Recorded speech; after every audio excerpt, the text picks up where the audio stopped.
All right. Good morning, sports fans. Happy Thursday. Happy Thursday.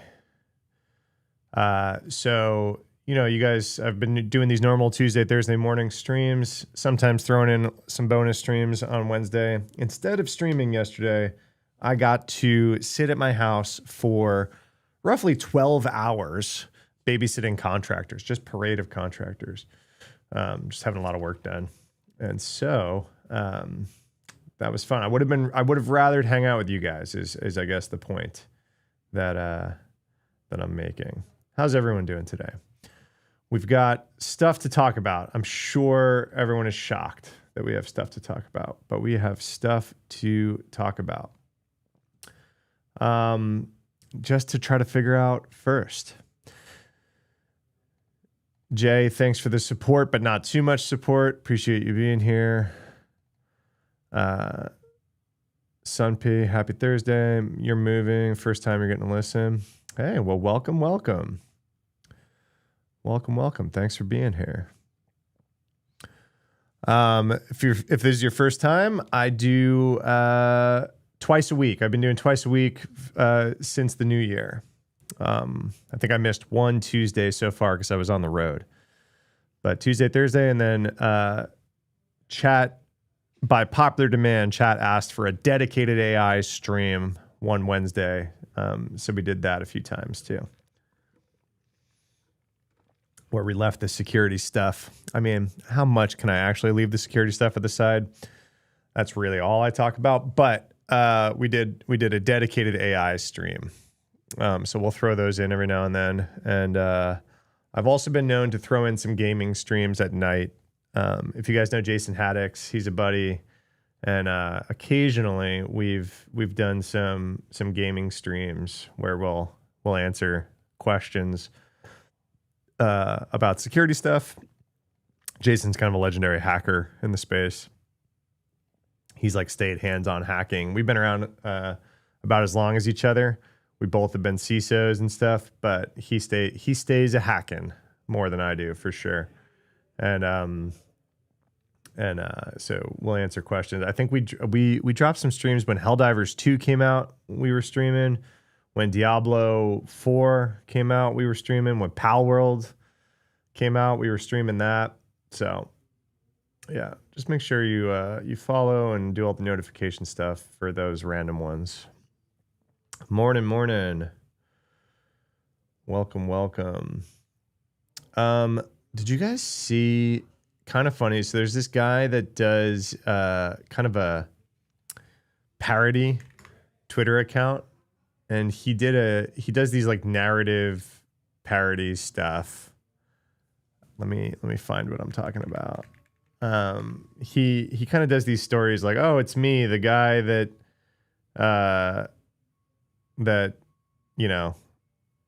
made Cloudflare go down the other day or whatever, right?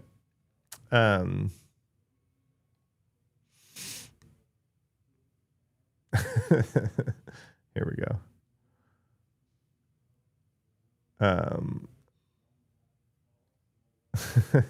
So this guy does parody stuff all the time. And yesterday he did one so good about Anthropic that a bunch of people fell for it. They didn't realize it was parody. Here you guys go. We're going to start off our morning with a good laugh, okay? Just a good chuckle. Did I get the right browser this time? I did. So Bill Ackman this guy Peter does parody threads on Twitter. And he did one about like, oh, we left OpenAI because of safety. And he kind of goes through this whole thing. And it's totally fake. And then Bill Ackman, fascinating read on Anthropic and safety. But I like this one. Ice Stulst said, should start adding increasingly insane bits. Like every morning, Dario put 3 large eggs up my ass to see if idiots are reading. So everyone, just should we pull up the actual parody thread? Why not? Let's see if you guys could have clocked this as parody. We left OpenAI because of safety. 7 of us. 2021. Dario said it was about disagreements over AI vision and safety priorities. That was the diplomatic version. The real version was that we sat in a room, watched the company decide that speed mattered more than caution. And we said we would build something different. We said we would be the responsible one. We meant it. I was employee number 19. My title was head of responsible AI. I had a desk near the founders. I had a document. The document was called the Responsible Scaling Policy. The Responsible Scaling Policy was the entire point. Dario said it publicly. Other companies showed disturbing negligence towards risk. He said AI was a serious civilizational challenge. He asked at a conference into a microphone to an audience, what will happen when humanity has great power but not ready to use it? The audience applauded. I wrote version 1.0.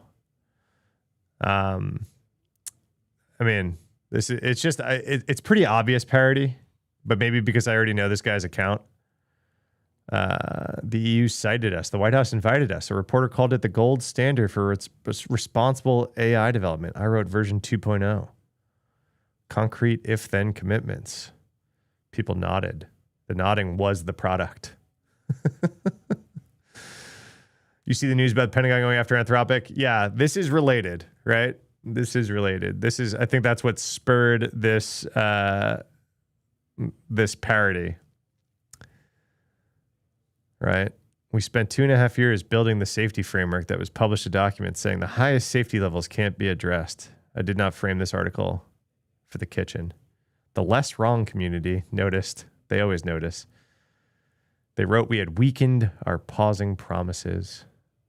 Then came the contract. The Department of Defense, $200 million, 2-year deal, AI prototypes for warfighting and enterprise alongside OpenAI, Google, and xAI. The 4 companies that built the models would now help the military use them. We had restrictions, no autonomous weapons, no mass surveillance of Americans. These were our terms. These were the lines we drew. The lines were real. I wrote them into the contract myself. Claude was approved for classified use. First time. Integrated with Palantir.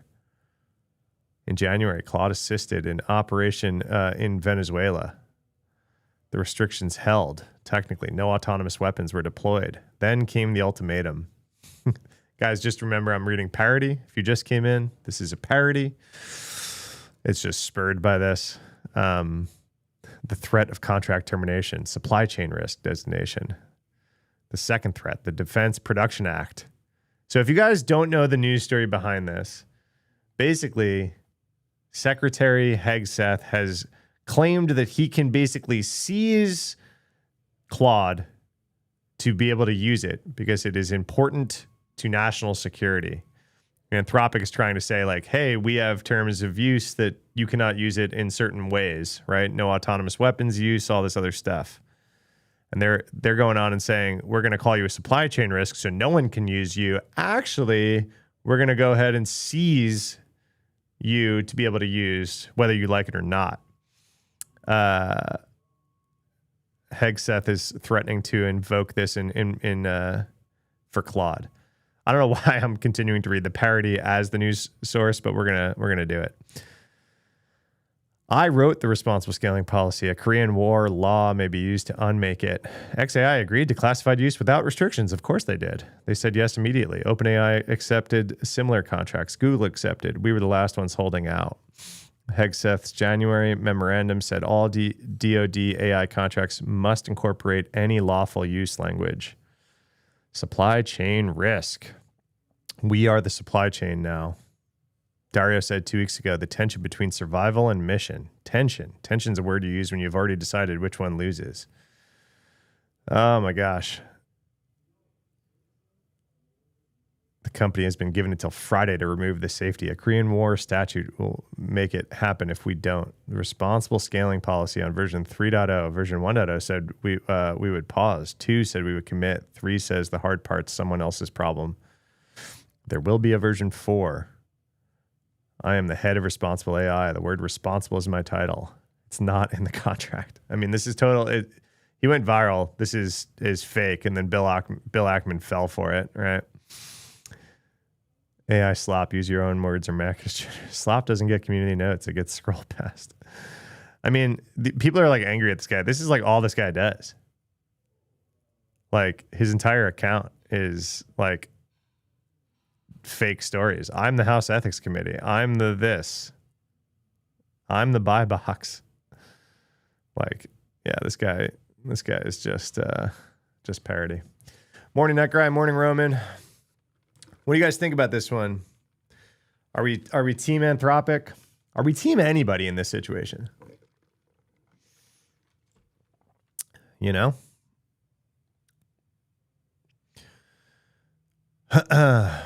Who's got the latest article that I should read about that?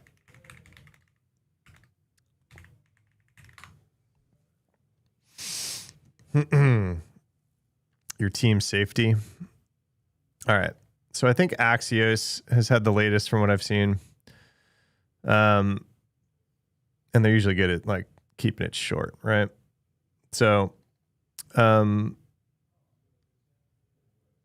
this is not parody, okay? This is actual news.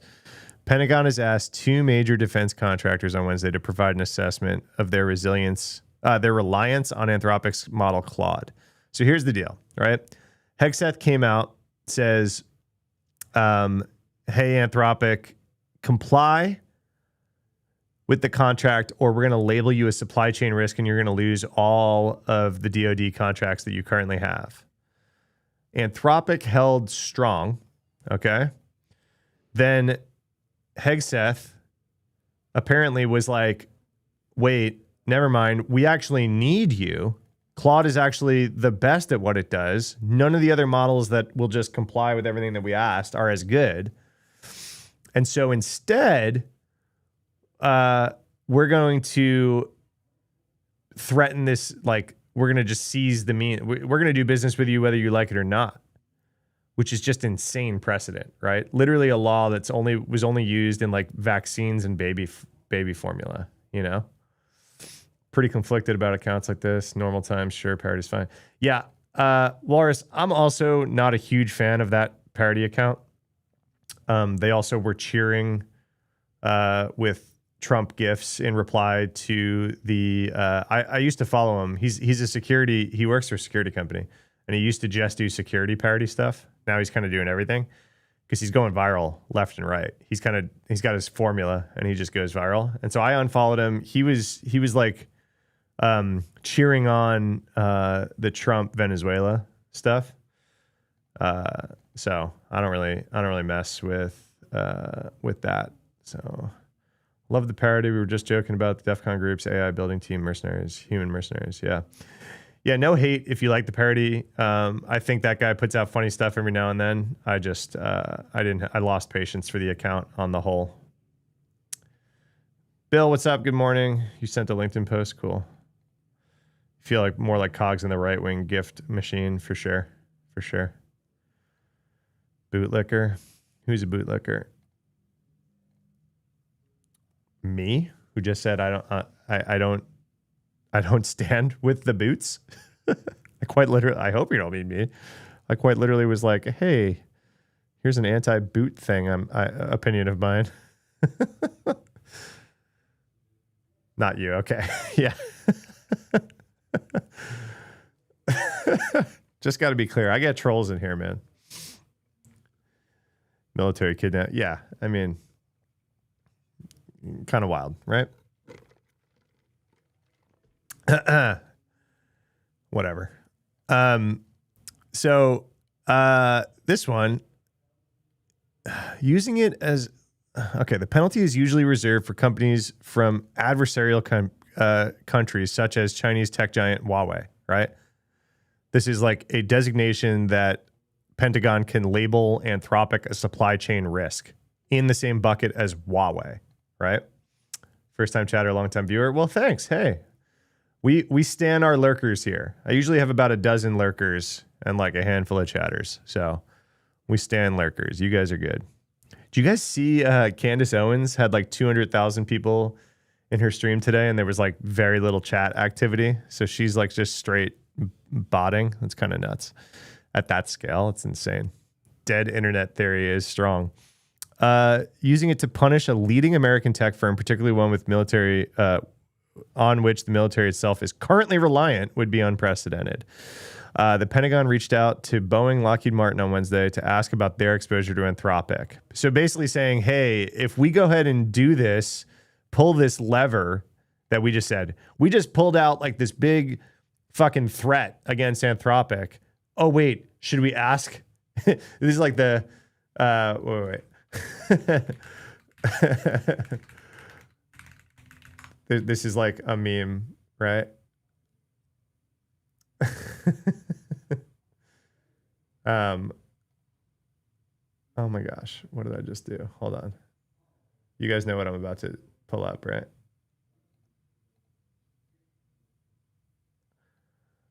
It's like Hegseth was like, hey, we're gonna label Anthropic as a supply chain threat.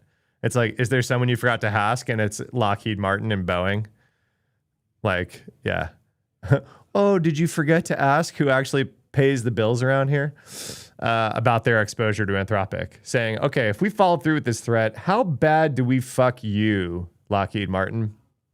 Who I'm sure were like, hey, we've got crazy initiatives around Claude Code, so please don't. Boeing Defense has no active contracts with. Okay, so that's interesting.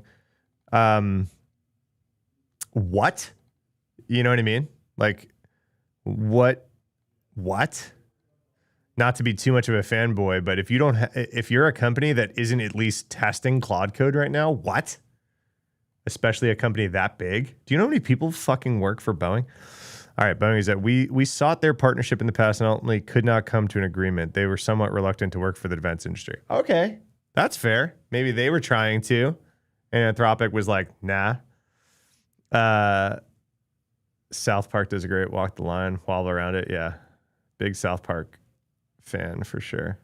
Fun Matt J. lore story. I'm of the age when South Park came about, and my older cousin bought me a "Oh my God, they killed Kenny, you bastard" t-shirt when I was in like elementary school. Thank you for subscribing. Welcome. And I wore it to school. It's probably like 5th grade, and I got in trouble because it said "you bastards" on it. So they made me like put on a flannel and like turn the shirt inside out. South Park 5th grade was very controversial because they said "you bastard" on the t-shirt. All right, so my initial shock was, Boeing, what are you doing? Now it's like, oh, okay, that makes sense. Anthropic didn't want to work with you. Lockheed spokesperson confirmed the company was contacted by the DoD regarding an analysis of exposure and alliance. The Pentagon plans to reach out to all traditional primes, meaning their major contractors. Pentagon is impressed with Claude's performance, but furious that Anthropic refuses to lift its safeguards and let the military use it for all lawful purposes. Anthropic insists in particular on blocking Claude's use for mass surveillance of Americans or to develop weapons that fire without human involvement. I think this is like no fucking brainer lines in the sand, right? It's like the bare minimum here is that, like, hey, can our products not be used in mass surveillance or to autonomously fire on humans? Like bare minimum, right?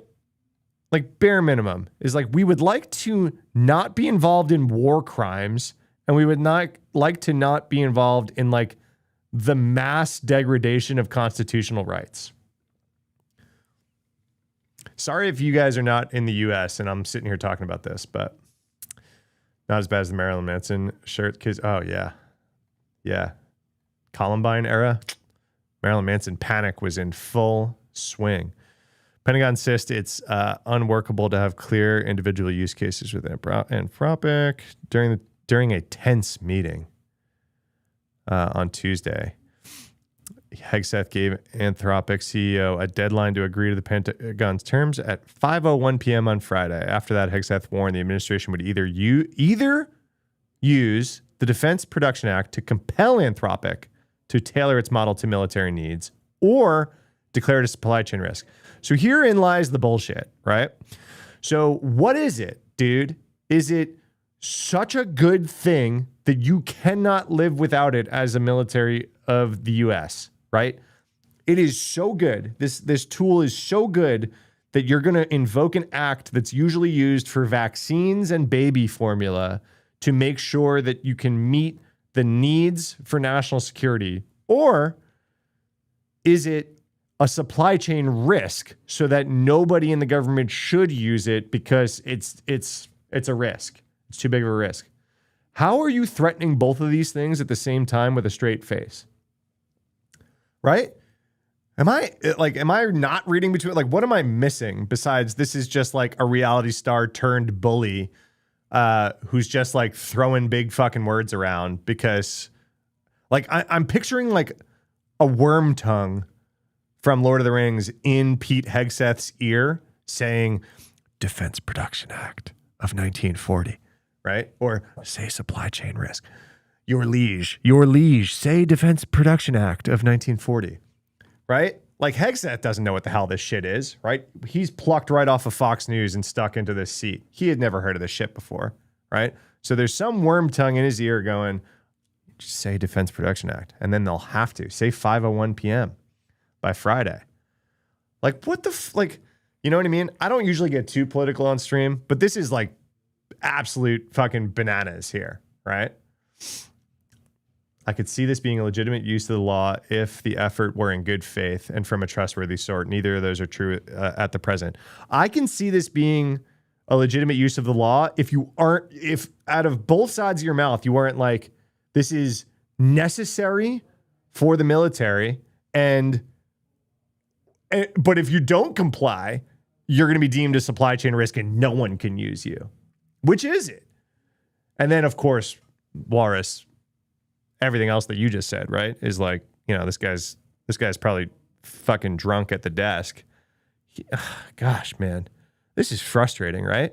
Because they're Anthropic, like, not to be like too big tech fanboy, right? Like you don't want to be on like the defend the billion. Oh, leave my poor billionaire alone, right? I don't want to be that guy. But like Anthropic's trying to do the bare minimum here, right? Where was it? Where did I just lost it. Yeah. Like Anthropic's trying to do the bare minimum here of line in the sand. Right? They're even probably fine with Claude writing code that does kill people, but a human would need to make sure that that's okay. You know what I mean? Which is already ethically like, you know, but whatever. Militaries exist. You know, whatever, right? But like this is literally bare minimum line in the sand that they're drawing here. And Hegseth is just being a fucking bully on the other side of it, right? Like how can you at the same time claim these two things? Without it just being like very obvious that you're just throwing a tantrum to get your way. By 5:01 p.m. on Friday, if you don't concede to our requirements, we are either going to, oh, by the way, communism's super bad, right? But we're going to seize the means of production of your product, right? We're going to seize it, as all small government conservative libertarians are big fans of. The government seizing a private company's product to use against its will, or we're going to declare you a supply chain risk. You're going to lose all your government contractors. Jesus, right? You know what I mean? All right. Am I beating this one to the dead horse? So this article came out 3 hours ago. It's updated 17 hours ago, but I think it's actually even sooner, right? At this point, anyone that's willing to hit the low bar of telling this administration no in any capacity deserves kudos. Yeah, right? Because like anyone saying no to them is going to catch heat, right? Like the administration is just stacked with oligarch yes people at this point, right? Like every chair is just someone who's willing to kiss the ring. That's literally it. Like soup to nuts. I mean, look at the Fed chair, right? He's He was installed by, during the first Trump admin, wasn't he? Right? But he's not willing to kiss the ring and do whatever he wants. Sorry, cybersecurity guy talking politics. But, everything's politics, right? Nice to see Cybersecurity live stream. What's up? Blazin, is this your first time here? Welcome. But Grok could do it better. Well, Elon's willing to kiss whatever ring he wants, right? Covering security. Unfortunately, current admin jumps into our administration. All right. Thank you, Walrus. That's how I feel about it. Every time I make a video about this crap, my comments turn into, nonsense, of course, right? Stay in your lane, tech boy. That kind of crap. Basically, when I make videos about this kind of stuff, my block button gets heavy. So AI is ruined modern gaming. My artist friend, ton of other shit, not surprising. Yeah, this is what I mean, squirrels. So I'm not trying to be like too, jump to the defense of a big AI company that's obviously messing up, a lot of creative people's industries and, whatever. But just being realistic about their capabilities, where they're at, and all this kind of crap. Security conferences I'll be attending. The two I never miss are RSA and Vegas. I've gone to every RSA and every Vegas since like 2009 minus the COVID years, and maybe like an odd other one or two that I've missed. But basically, for how many years is that? Too many. 18 years or so. 17 years I've been going to RSA and DEF CON and Black Hat. I'll probably go to some other ones besides that. Especially, there's a few that people are paying me to come speak at. So I'll go do those. I'm actually giving an AI security talk, like kind of keynoting one. That's yet to be announced, but I will tell you guys when that happens. All right. So like we said, Claude was currently, apparently it was involved through how, I'm not sure, right?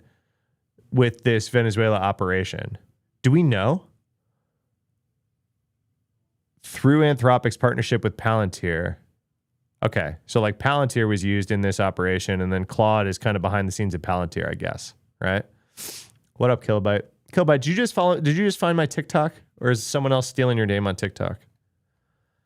I think I saw your name pop up in my notifications yesterday. Cool. Well, glad to have you. I was like, I think that's my live stream homie. Pentagon is impressed with Claude's performance, furious they won't do whatever. Okay, wait. We read all this already. Sorry. Super funny though to me that Pentagon is like trying to strong arm and bully, and then they're actually like, wait a second. How much are we shooting ourselves in the foot if we declare this supply chain risk, right? Anthropic saying they're not going to back down. Yeah. Aside from this Pentagon, I think this is the other reason that Anthropic can draw this line in the sand. They're on like a generational run right now, right? OpenAI is kind of losing ground from what I can tell. And Anthropic has kind of doubled down on the code stuff, and the code stuff is where a lot of it is, right? So supply chain risk designation would be a significant blow if a number of companies that work with the government remove Claude from their operations. But Anthropic could see benefit as being viewed by potential customers and staffers as the company that stood its ground. I agree. Elon Musk kissed the ring immediately. XAI is a distant like fourth right now though in capability. Or should I say XAI, SpaceX, Tesla, Twitter, right? He's gonna merge all of his companies, right? Is what he's gonna do. Baby bathwater type stuff. I think SpaceX is the only one that's actually doing super well for them. Google and OpenAI already available in unclassified systems are also in negotiations. Pentagon insists Google and OpenAI would have to lift their safeguards to get those contracts. So do you think XAI will be put instead? Yeah. I mean, totally. I think they're already in there, right? So it's not even instead. They're, the government tries to get everything. The government just wants a little bit of everything because they don't want to have to A, rely on anyone, B, they don't want to fall behind on anything, right? So they want a little bit of everything. So I think what's going on here is like it's not a one-to-one swap either. So it's like, cool, we got XAI, but what kind of capabilities are we missing out on if we say no to Anthropic? Is there anything else on this particular topic that we want to talk about? There was some other Anthropic released like 4 features since we talked last, mostly going after OpenClaw. Very like cron and scheduling type stuff. There was some tweets I was going to pull up about that. I think a good transition really quick, since we were talking about these things, is watch this one. Did you guys see this? So since we were talking about Google being, I'd say Google is probably in like 3rd place in the AI race, especially around coding. I think Gemini 3 made a huge leap to catch up. I think OpenAI was kind of in the lead for a long time. I think Anthropic, in my opinion, has the best models for coding and everything right now. I don't know if that puts them in the lead or not, but I think, and then Google is probably 3rd for just everything, and then XAI is kind of a distant 4th, right? I always thought security was built into the core AI's programming. Interesting that the safeguards can just be removed. So their safeguards are kind of bullshit always. Okay. Actually, before we talk about this story, I just remembered one of the other things I wanted to talk about on that topic. Let me pull it up. We talked a little bit about it. The other day, but there's some other very important points. And your question about safeguards, Blazin, just reminded me of this. Okay. So we're going to, all right, hold on. We've got one other bit. We kind of talked about it. I think we kind of talked about it on the last stream, right? Did I just join the stream in time to see you close a document saying API keys aren't safe? Lee, I will get there in one sec. Before we get off Anthropic, there was a report that came out about ransomware payments being significantly down. Yeah, I have that one. I have it pulled up, Walrus. It's an interesting thing. Lee, don't say sorry. No, you're good. I was about to pivot because we were talking about Google in relation to it, but before I left Anthropic and switched to Gemini, who saw this, right? I think we talked. Did we talk a little bit about this on stream, or did I just like make? What's today? Today's the 26th. Yeah, we talked about this on stream on Tuesday, right? So if you don't know what a distillation attack is, or you weren't here on Tuesday, Anthropic is coming out and saying, hey, the Chinese models are basically copying our work. So it costs all this money and all this data center to make Claude. And the Chinese models, DeepSeek, Minimax, and Moonshot, which is Kimi, are slamming our APIs with tens of thousands of fake accounts to distill how our model works and build it into their models. That's right. We live reacted to Theo. There's some other creators so Theo runs he's a tech YouTuber. He runs a AI chat service. He said he does more than 150,000 exchanges in a day on his little app, right? It's a real company, but it's small in the scheme of things. And he does about 160,000 a day. So he thinks that this is kind of BS, that DeepSeek would be able to meaningfully distill anything in this few exchanges. I don't know if it's BS or not. Now we get into millions for Kimmy and Minimax. I think they said they discovered like 24,000 accounts. All right, I like kind of slept on this. I wrote this on LinkedIn, right? So what do you guys think about some of my thoughts here? One, I think calling all of these distillation attacks and like whatever you're saying about them, it just feels a little weird. And Blazin, this is what you just said that reminded me of it, right? It feels a little weird to me that they're like coming out and saying, basically, we've put guardrails up against a lot of different misuse. And this kind of stuff is still happening, number one. It also feels a little weird because it's just like, hey, they're just asking your model questions. Your model is answering. They're using the answers to build other tools, right? Doesn't this feel a little like they're just using it? They just happen to be using it in a way to like whatever. For me, the analogy that I drew, and I don't know how strong of an analogy it is, right? But it's like, oh, it's like Google coming out and saying someone's trying to copy our algorithm by searching a couple million times, right? You know what I mean? It's like, ooh, I see what websites they returned for that search query. I'm going to make my competitive version of Google. And for that search query, I'm going to return the same terms, right? Or the same websites. I don't know. Feels a little weird, right?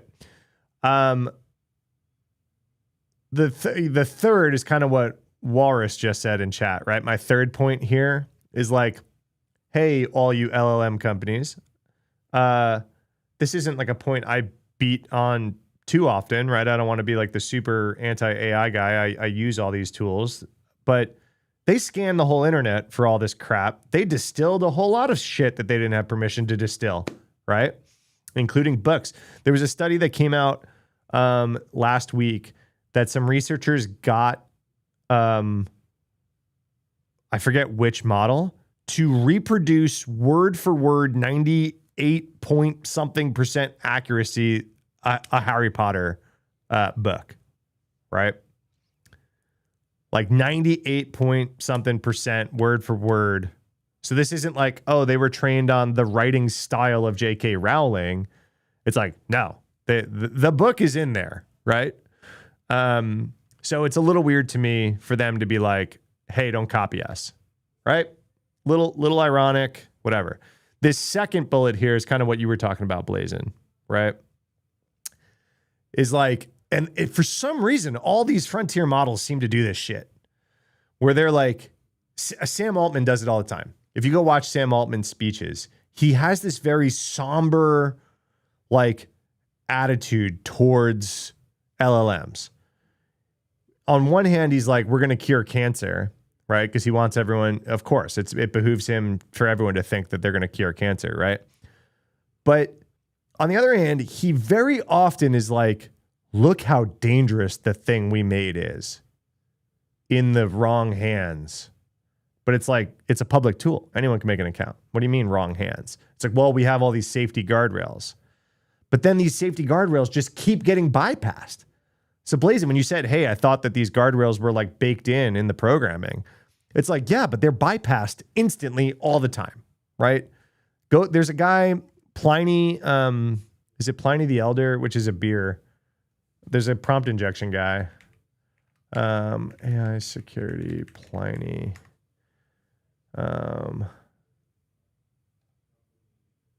Pliny the Liberator. So Pliny the Elder is a beer. His name is like oh, this is his GitHub. Hold on.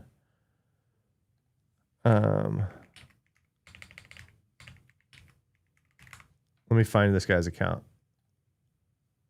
I just want to show you guys this guy's account. This guy's account is virtually entirely bypassing these safety guardrails. This is like all this guy does, right? Go follow this account.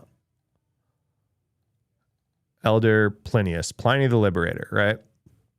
Literally, every time new models come out, he's like, cool, I'll jailbreak. I found a universal jailbreak in Opus 4.6. It's overpowered, allows one to generate entire data sets of output across any harm category, right? So like whatever, like all the like bad stuff. He's like, here you go. He just figures out how to do it. So the guardrails are constantly broken, right? And then so like in this like, hey, we're being attacked distillation thing, they're kind of going, they're trying to defend their moat, and they've spent, you know, a gazillion dollars on data centers and chips to like to train these things. But then hold on, where's like the why this matters? Yeah, here. For national security reasons, Anthropic does not currently offer commercial access to China, right? Our access is secured. The labs generate large volumes of carefully crafted prompts. When various prompts arrive tens of thousands of times across hundreds of coordinated accounts, they just kind of talk about distillation. But they basically are like, imagine the power that China would have if they had Claude in their hands, is kind of what they get at, right? The problem being, I think the real bit here is like to close the competitive advantage is really what it is. But they go into like, without visibility to these attacks, the apparent rapid events made in these labs incorrectly taken as evidence that export controls are ineffective. In reality, these advancements depend in significant part on capabilities extracted from American models. Executing this extraction at scale requires advanced chips. Distillation attacks therefore reinforce the rationale for export controls. Why this matters. Foreign labs that distill American models can feed these unprotected capabilities into military intelligence and surveillance systems, enabling authoritarian governments to deploy frontier AI for offensive security operations, disinformation campaigns, and mass surveillance. Which, again, kudos Anthropic for drawing lines in the sand that this stuff doesn't happen. The problem being, like, your guardrails are ineffective. So like, I get that we don't want them to just let whoever's going to do this kind of stuff run rampant. So at least if they have to come to Anthropic to do it, we'll get visibility. They can improve guardrails, all this other stuff, right? But like, their guardrails are ineffective. So they constantly are like, hey, look how dangerous the thing I made is. Imagine it was in the wrong hands. By the way, even if they come to us, they can probably use it for all those scary things because our guardrails keep failing. You know? So I know we talked about the distillation thing. I just wanted to kind of follow up. I like slept on this a little bit. I was just like, all right, I'm not sure how I feel about this. I'm not like, I don't think I'm in camp like, yeah, Anthropic, let anyone do whatever. But I'm also just kind of like, you're kind of pointing at your own failings here and pointing at how dangerous things are. And then just like pointing to the attack that's happening and being like, look at this. It's like, well, what are you doing? What was Anthropic hoping the outcome? Exactly. It's just like that people are going to look at DeepSeek. I don't know, maybe that the government's going to like restrict private companies' use of DeepSeek to like make their competitive moat, because that's the real bottom line, right? Is they want their competitive moat to stay intact. All right, switching gears to Gemini. I think I was gonna make like a whole pause. Should I make a YouTube video? Can I shit out a YouTube video about everything we just talked about this morning for the last hour? What would I even title that?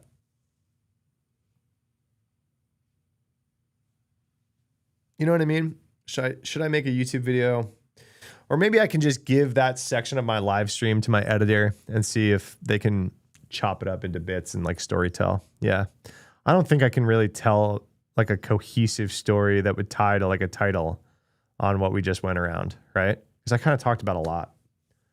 All right, so this one is kind of, this is what I thought I would make a YouTube video about while we were chatting today. We'll see if it can be a thing. Yeah, shorts for sure. I think there might be like a 10-minute YouTube video, especially on the Pete Hegseth part in there. And then maybe like the kicker on the distillation techniques. but not enough to like go back and try to retell that story. All right. So this one we might, if I figured out really quick, we might record a YouTube video while we're here.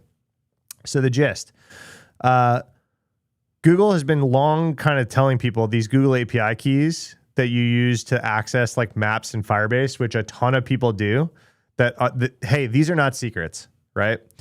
They're just like, no, you know, we're not giving you any like you need an API key if you want to like access maps in your code, but it's not a special API key, right? So if you lose it, it's not like anyone would gain access to any of your other stuff. But now Gemini accepts the same key to access your private data. So we found millions of websites, found nearly 3,000 API keys that are just publicly on these websites in like Maps integrations or whatever. But now those API keys authenticate Gemini. With a valid key, attacker can access upload files, cache data, change LLM usage on your account.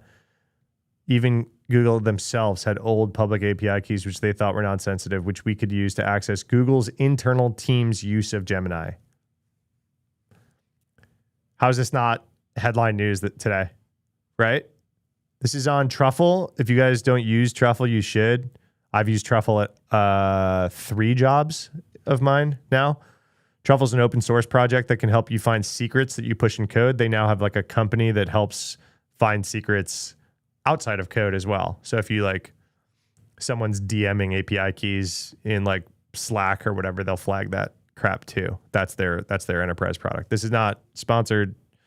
Just a big fan of Truffle, and they have a very extensive free version that you can use. It's open source. This is nuts, right? API keys. Wait. So it still says it in the docs? Literally still in the docs right now. Firebase docs. API keys for Firebase are not secret. Firebase uses API keys only to identify your app's Firebase project to Firebase service, not to control access to the database or cloud storage. Literally in the current docs. Google Maps JavaScript documentation instructs developers to paste their key directly into their HTML. So if you follow the docs right now, right? Open your default text editor, create an HTML file, and put the following code in. Make an API request. API key. Why does it keep jumping? API key. Literally in the documentation right now. Yeah, this is worth a video. This is fucking insane. When you enable the Gemini API on a Google Cloud project, existing API keys in that project, including ones sitting in public JavaScript or HTML on your website, can silently gain access to sensitive Gemini endpoints. Retroactive privilege expansion. You created a Maps key 3 years ago, embedded it in your website source code, exactly as Google instructed. Still instructs, not past tense. Last month, a developer on your team enabled the Gemini API for an internal prototype. Your public Maps key is now a Gemini credential. Anyone who scrapes it can access anything you upload. Cache content. I wonder if cache content includes chat history and rack up your... Oh yeah, they can just use your Gemini. It's a Gemini API key. So they can just straight up use your tokens, which is currently a gate to a lot of stuff, right? This key is unrestricted. To prevent unauthorized use, we recommend restricting. When you create a new API key in Google Cloud, it defaults to unrestricted, meaning immediately valid for every enabled API on the product, including Gemini. Thousands of API keys were deployed as benign billing tokens and are now live in Gemini credentials sitting in public. Wild. While users can restrict Google API keys, the vulnerability lies in the insecure default. Yeah, okay. That makes sense. An attacker can then visit your website, view the page source, grab that key, run this. You get a 200 OK. You get files and cache contents. I wonder what cache contents includes. Endpoint that can contain uploaded data sets. Run up your bill. Gemini API usage isn't free. of course, and exhaust your quotas. They never touch your infrastructure. Yeah, and this is just what they found with their crawl. Google's own keys that were deployed in 2023.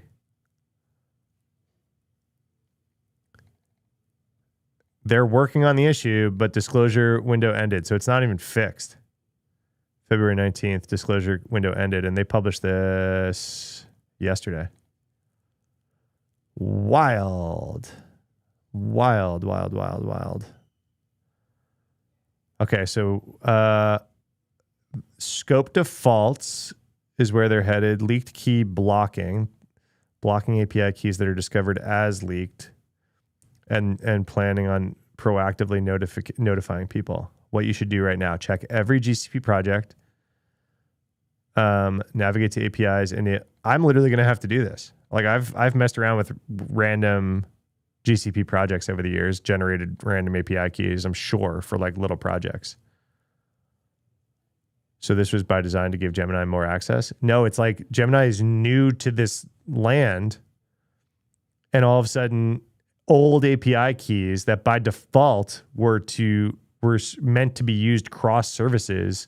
Now one of those services is Gemini, and turns out Gemini is much more sensitive to what you can use. Yeah, Walrus, I literally need to look for this today. I've definitely been on this page. Google Cloud, like last week, I think I was on this page. Like for some random project. I was like, oh, let me try to do this really quick. I don't think any of mine are public, but they're probably not restricted either. I probably just used the default. All right. We're gonna make a quick video about this. I kind of want to get the word out, so it's gonna be a quick video just to get the word out, because like how many people in chat are going to check their GCP right now? You know. All right, let's. Oh man, when is this gonna get released though?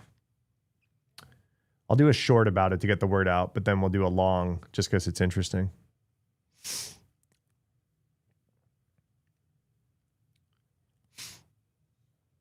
All right, I'm gonna hide you guys. Sorry. Be right back. Yeah, scraping Pokemon Go data. Was it some of your API keys? Yeah, what did I just start it for? I made one for like an OAuth thing. Like login with Google. Like I made an app and I wanted to have login with Google, so I needed like a GCP API key. You know. I got like a new blanket as a gift, and it's like one of these blankets that just sheds everywhere on you. Crazy. All right, we're gonna record real quick. This should be a fast one, guys.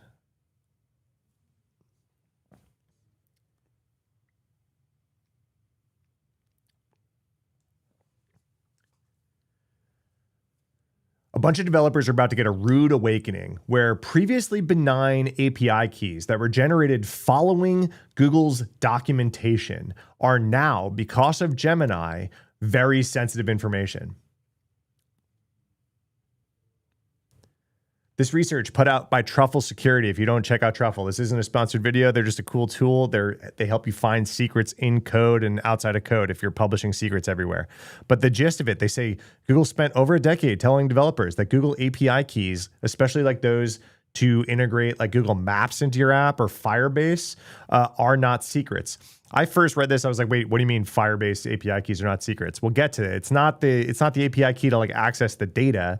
It's more of just, oh, I want to integrate my app with Firebase or with Maps. It's just identifying you to that service. But now Gemini uses those same keys to access private data that you give Gemini and let you use Gemini, which is not a cheap thing to do. A lot of people are running into like AI usage limits, tokens, and things like this. So the issue is a lot of people, if you had like Google Maps or something on your app, this API key is public in your public HTML or JavaScript on your website.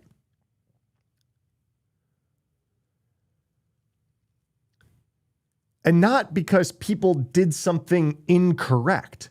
People followed the documentation. Quite literally. So I checked. This screenshot in the Truffle post says API keys for Firebase are not services. This screenshot in the Truffle blog says API keys for Firebase services are not secret. I checked the actual live documentation. This is currently still the live documentation for Firebase. How about for Google Maps? You want to go through the set up a JavaScript API request to Google Maps? They teach you to put the API key straight into your HTML. So you can go around scraping the internet right now and probably find a bunch of these API keys.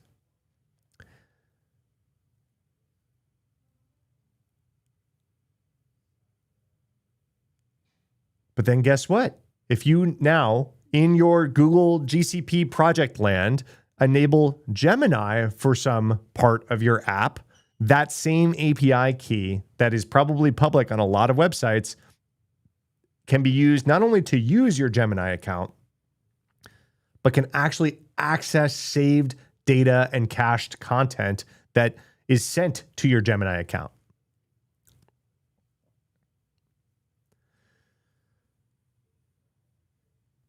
So why is this an issue? No, we know why it's an issue. So where does this all stem from? Really, it comes down to like this term I really like that they use here, retroactive privilege expansion. So like you created this key years ago, you probably don't even remember it. I'm actually doing this while live streaming right now. And my chat, when I pulled up this blog, I had half of my chat go, oh crap, I got to go check this right now, because a lot of us have landed on this GCP API page that I'll show you in a sec. And they're like, whoa, I was running Pokemon Go scrapers years ago. I wonder if that stuff's public and all of a sudden can use my Gemini account. The issue is a lot of times you create these things, you build these apps, the permission is what the permission is at that time, and then you kind of lose track and forget about it. And who can blame you? The other issue is these API keys, when created, by default, will have access to all the other services that wind up getting spun up in your Google Cloud account.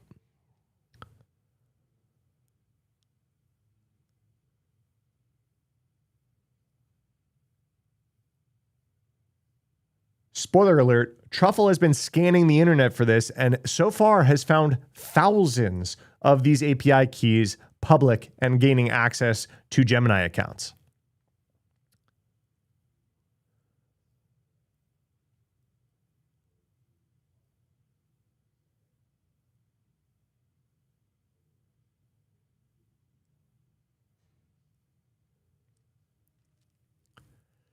The crazy part, they even found it in Google's own projects. So Google, following their own advice, has API keys publicly on some of their properties. And Truffle used those API keys to actually access internal Google Gemini usage. Where was that curl? Yeah. Here's a simple curl request that you can run right now to figure out if the API keys, if you go looking for these, you can throw your API key in here and see if this gives you access to something. If it doesn't, you'll get a forbidden. Otherwise, you go to 200 OK, and then you can actually access things like uploaded files and cached content on the Gemini account. I know a lot of people out there that are uploading very sensitive business documents, financial documents, very personal things, lawyer contracts, health information, all this kind of stuff. Or if you bake this into your app, say you're using Gemini as an AI featured, feature on your app on your front end, and you have users that are uploading their sensitive information to this Gemini account, now all of a sudden you're not just leaking your files of whatever you're using for Gemini, but also any of the users of your app. The other bit is that, hey, Gemini is one of the things that you can use to generate images or generate code, which everyone is running into token limitations right now or spending a lot of money, right? OpenClaw has seen people just spend tons of money on tokens and projects and people buying multiple Max accounts and all this kind of stuff. Well, why use that when you can go and find one of these thousands of keys on the internet and stick it in your app and use Gemini for free?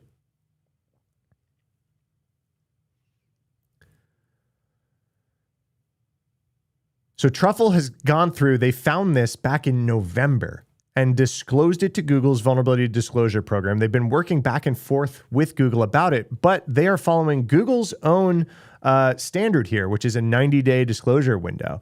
And Google is still working on it. As we saw with the documentation, these are still very much not considered secrets. If you were going to stand up a project today and follow the docs, you're going to think that this key is not sensitive whatsoever, and you might treat it very differently.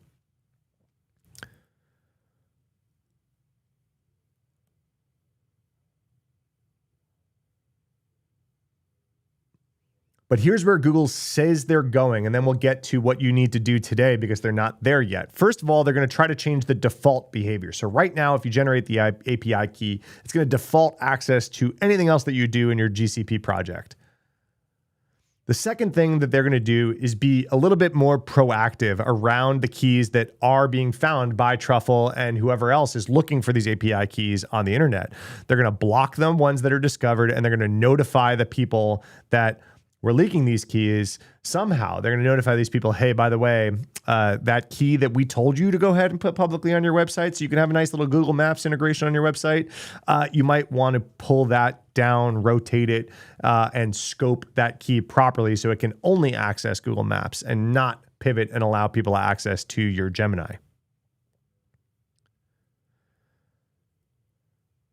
Truffle says that that's good steps, but we'd love to see Google go further and retroactively audit existing impacted keys and notify project owners who may be unknowingly exposed. But honestly, that's a monumental task. So not just be proactive and whatever, but go back and say, hey, these things were abused and letting people know.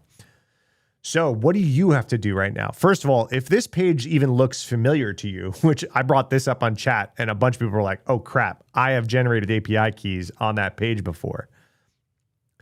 So if this page looks familiar to you, you've probably used it to generate some API keys. The defaults were probably way too open. So it's time you go and catalog what's out there because you probably generated it at a time that you thought that that was not sensitive. Maybe you were even just experimenting with something. I know I've done that, generated API keys on this page for apps that I wanted people to be able to log in with Google and do that whole button thing. And that's where I use this service.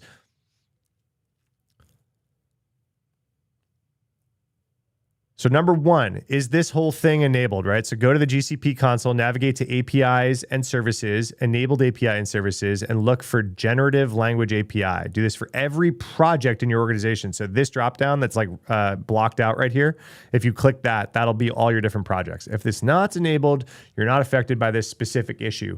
I would say it's probably still a good idea, best practice at this point, now knowing that this kind of thing can happen, is to go through and more tightly scope whatever you find in here no matter what, right?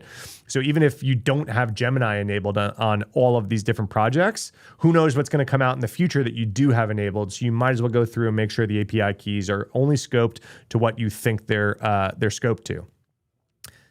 If you do have Gemini enabled in these, so the generative language API is enabled, it's time to audit these API keys.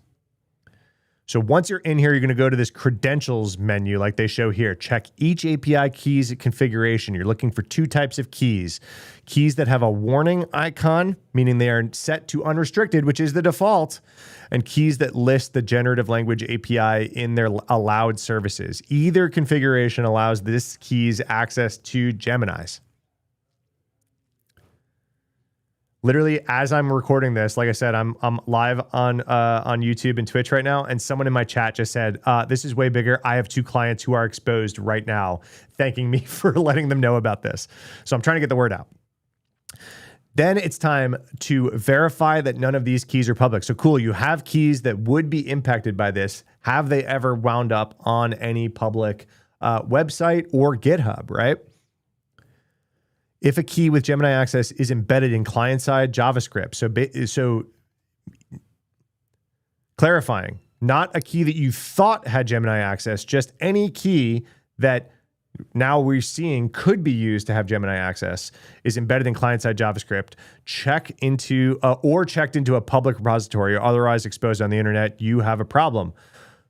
Start with your oldest keys first. Those are the ones that would most likely to have been deployed publicly under old guidance that API keys are safe to share, and then retroactively gain Gemini privileges. If you find an exposed key, rotate it.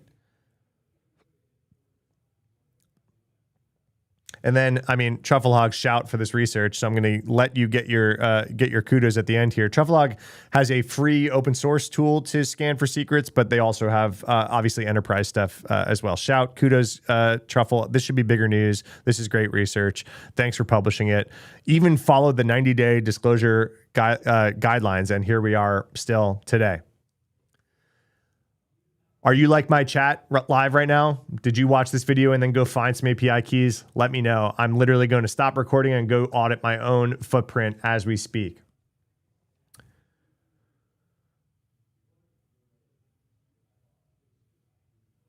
If this was helpful, do all the YouTube things down below. Follow for more cybersecurity alerts and news like this. Thanks so much. See you next time.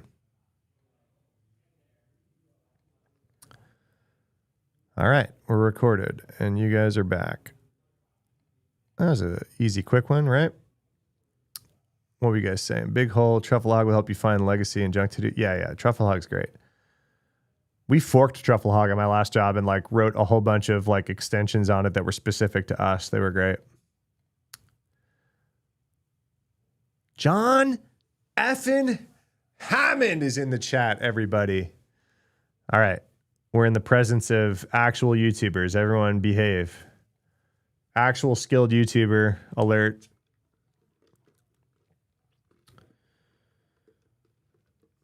If you guys don't follow John, go follow John. John, do I have your permission to like live react to your videos on stream? You can tell me no, but I've pulled up your videos and watched them live on stream and like paused and like gave commentary. I figured you'd be cool with that. But I should have texted you and asked.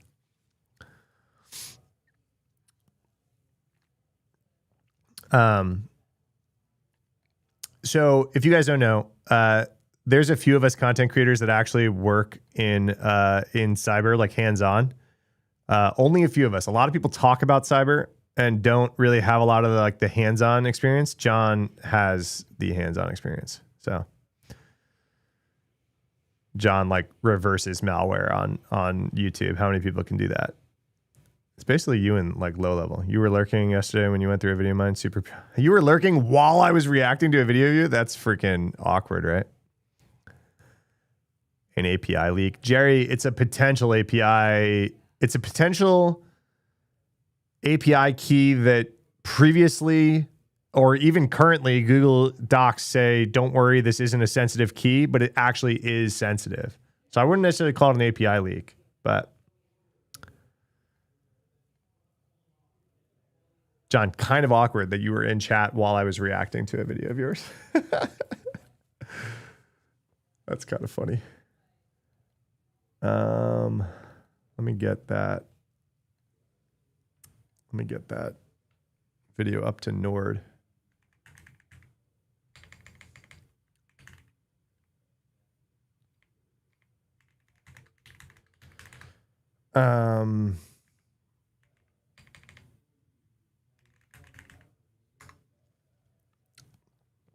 Let me get that video.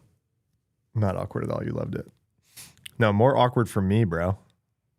To know that you were just chilling while I like fumbled through your Jerry, thanks for the follow. It's not better. Arguably worse, Jerry. Arguably worse. Because like, look at this. If you didn't catch me recording this, this is live Google documentation as we speak. API keys for Firebase services are not secret. Current documentation. This not past tense. This is literally current documentation. Here, you guys want this link? You never get to see him react and have genuine experience, so it's cool. All right, sweet, John. Yeah. No, you're legit. You're legit. I love your reversing streams. I don't know. Oh, you're reversing videos. I know you do. Like, if you guys don't know, hey, some lore behind the curtain. John and I share a sponsorship sales team and a video editor now at this point. So I am very much trying to, like, I look up to John. I like aspire to be John's level of YouTube caliber. So I also know some of the pressure that John is under to create content that like sponsors are happy with and the audience is happy with and all this kind of stuff. And I know like malware reverse engineering is like, you know, it's probably your passion, John, right? But I understand, like, we have to play the YouTube game as well, right? In my opinion, I've been making the best videos of my YouTube journey so far. I'm not even gonna call it a career. My YouTube journey so far, I've been making the best videos in 2026. I've upgraded my equipment. I've got the editor. I've been live streaming and like the energy on you guys. Like, stole your editor? Wait a second. He still helps you, right? We share. He's hiring more people because we both are demanding so much of him. But I feel like I've been making the best videos of my YouTube journey so far. They've been performing by far the worst. By far the worst. Like, every video I've put out in 2026 has been like just flop after flop. Kind of crazy, right? Yeah, you're teasing. Cool. Kilobyte, it's so funny to see my emojis. I like my Twitch. Should I change those? So I became a Twitch affiliate when I was a Pokemon shiny hunter. So all my emotes on Twitch are shiny Pokemon that I commissioned someone to make shiny Pokemon emotes for. And I'm inclined to keep them. I'm inclined to just let that rock like that. Because I think the Garbodor trash monster and it is like a trash fire. He's a shiny trash fire. Like, isn't that funny?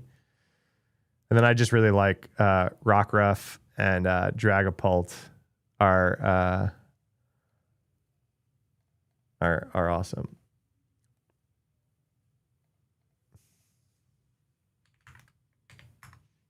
I just got a text from one of my sponsors. They're approving a video right now. He took a screenshot of my video and he said, "You are epic." That feels good. That I made a good sponsored segment that's going to come out tomorrow. Apple's new age verification system. We've talked a lot about age verification systems. Did Apple come out with something today? Question mark.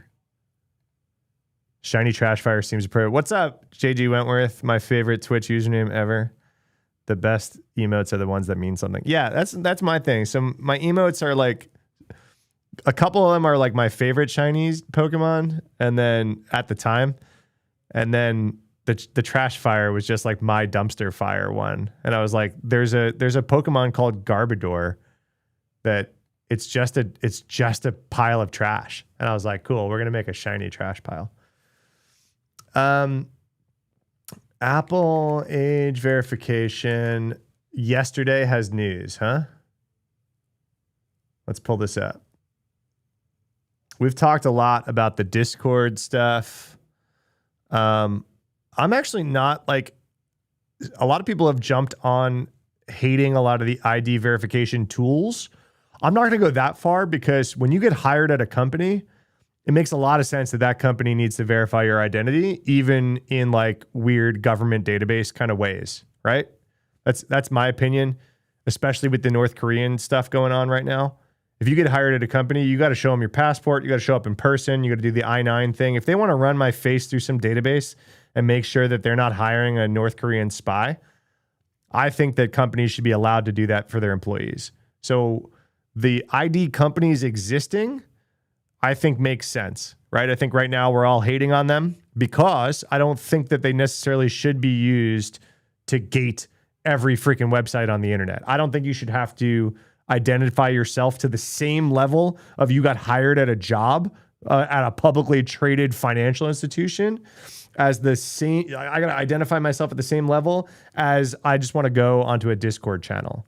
I think that those bars need to be different. And right now we're like converging to like, you should, whatever. And so I'm really not into that.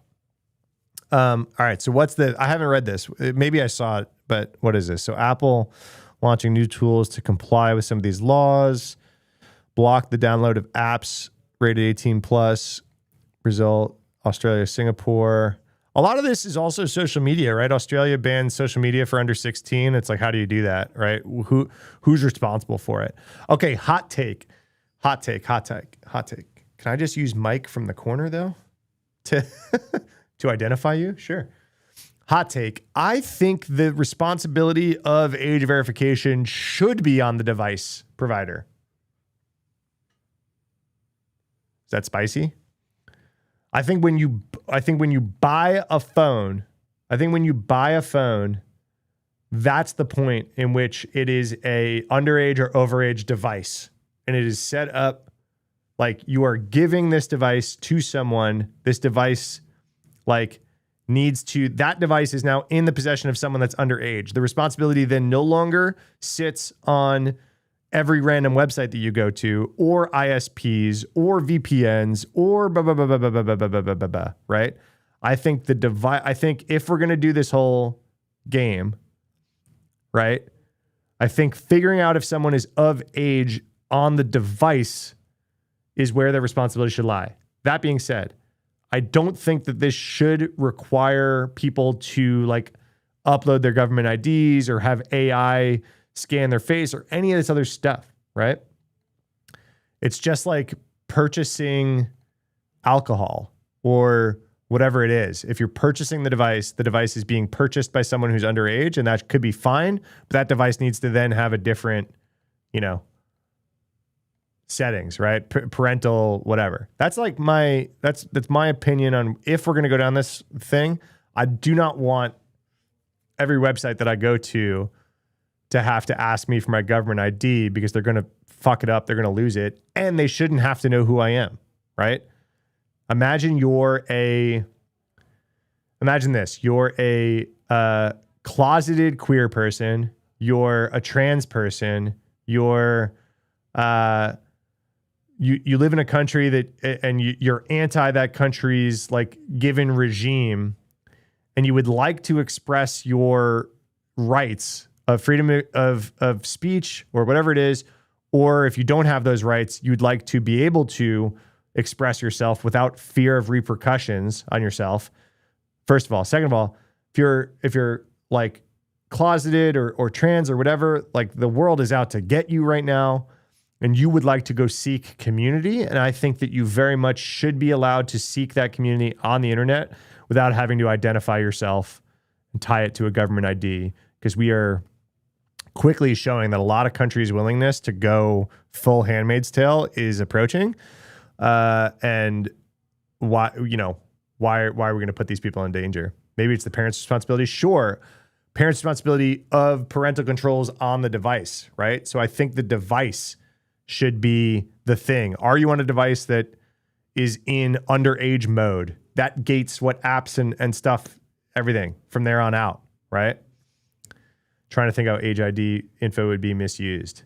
Yeah, so what I'm getting at is don't even tie it to identity, right? It's just proof of age at purchase of device.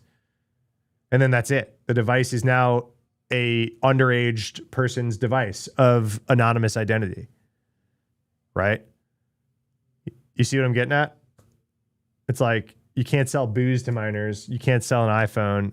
You can't sell an adult iOS device to a minor. I don't know. I've thought a little bit about this, and I think that that's where I've landed.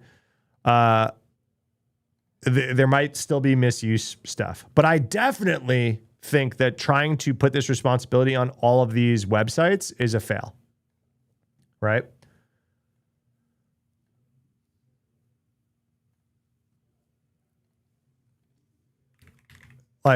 There's no way that this works.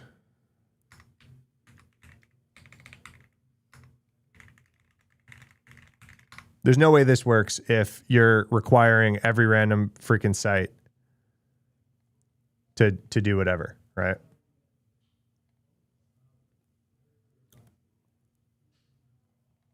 Oh, I'm supposed to post something, but I'm live on stream. I do think it's a better solution than what I've seen so far. Yeah, they're willing to concede that there might be holes in my plan here, right? Experts could come in and be like, nah, still not a way to do that. What is Apple's way? Sorry, I've been yapping. Company informed developers on Tuesday it's expanding its set of age assurance tools, including an updated declare age range API. These tools allow developers to obtain users' age range without gaining access to the user's PII or their date of birth. The need for a technical solution like this. So how does it happen? So developers can use the declared age range API to obtain the user's age category if the user or their parent or guardian chooses to share it. In addition, Apple will... Okay, hey, this is kind of the step in what I'm talking about, right? So this is saying parents can then put the device in, like, have a setting on the device set to have the age range of the person on the device, right? This is not quite in compliance with all these laws, right? Because if it's an option, right? If the user or their parents choose to share it, if they don't, then what? Right? Is that good enough for the law? It's like, oh, well, we didn't collect their thing because we use this new API, right? Apple will block users in Australia, Brazil, and Singapore from downloading apps rated 18 plus until they confirm they're adults. In this case, the App Store will perform the age confirmation automatically, but Apple notes the developers may still have separate compliance requirements. How? Apple will perform the age confirmation. How? How?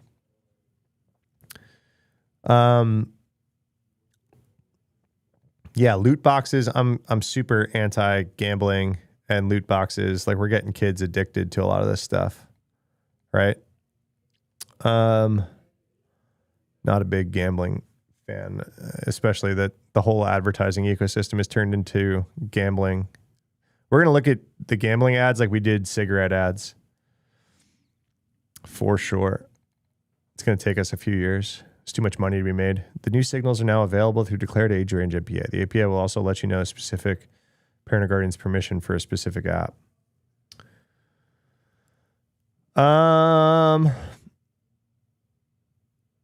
Okay. How? I don't understand how. Like, this API seems cool. But starting today, until they confirm they're adults, and if not, the App Store will perform the age confirmation automatically. They don't really talk about how here. So I don't know.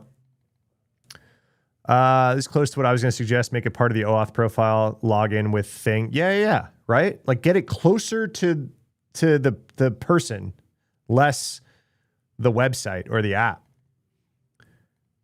The Apple thing uses the family settings where you set your kid to less than 10. Yeah. Probably, right? But then it's saying if you choose to share that.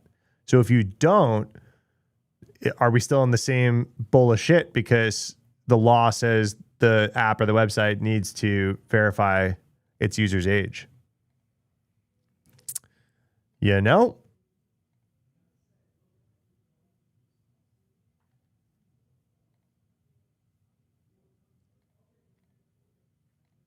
All right. Did we see this one? So I like when these transparency reports come out. Again, here's an example of what I was talking about earlier, right? AI companies pointing at the thing that they built and its lack of guardrails and its failure of guardrails and going, look how dangerous the thing is that we built. But, you know, they are, as they catch it, playing whack-a-mole with it, right? So let's read the report. Can I just get a PDF here? Hey. So caveat, a lot of these as of today. Or no, I'm sorry, I just saw 26th. As of yesterday. A lot of these are marketing, right? Just like fair warning here, right? A lot of these are marketing. Sorry, distracted by Slacks. I should really close Slack while I'm streaming. I think Apple tries to determine age by how long you've had the Apple account. If they can't determine you're over 18, then they use a credit card. Ken, yeah, I think you're right. I think they do a lot of that behind the scenes. Google does the same thing. It's just the laws are what the laws are. So there's always going to be a weakest link, right? So say it can't determine all of that, right? Say it's a new account, say no credit card, whatever the heck it is, right? No credit card on the account. It's a new account. It's a new email address. It's a new device. Then what, right? It doesn't have any of those settings set for an age group. You've chose to not self-identify as any age, right? Then what? The laws are what the laws are. So at some point, you're going to hit the bottom of the pile and you're going to have to say whether or not you can give access to your website to this person. Are we doing some face scan at the bottom of that pile? Are we using one of these third-party providers? You know what I mean? Are we asking for an upload of an ID? That's what a lot of them do. Google will try a lot of those things that you're talking about, right? Hey, your account's certain age, whatever heuristics based on your account, we think you're an adult. But at the end of the day, if they can't figure it out, they will absolutely do the face scan or the government ID. And that's the part where we're all kind of scratching our heads. All right, let's read this because it came out today or yesterday. Caveat. These reports are published as if they are like intelligence reports or transparency reports, and a lot of times are marketing, right? Or at least they have the marketing seal of approval, right? All right, so let's look right off the bat at kind of the top headlines. Romance scam, date bait, false witness, Operation Silver Linings Playbook. Are we just getting cute? Operation Trolling Stone. What? Okay.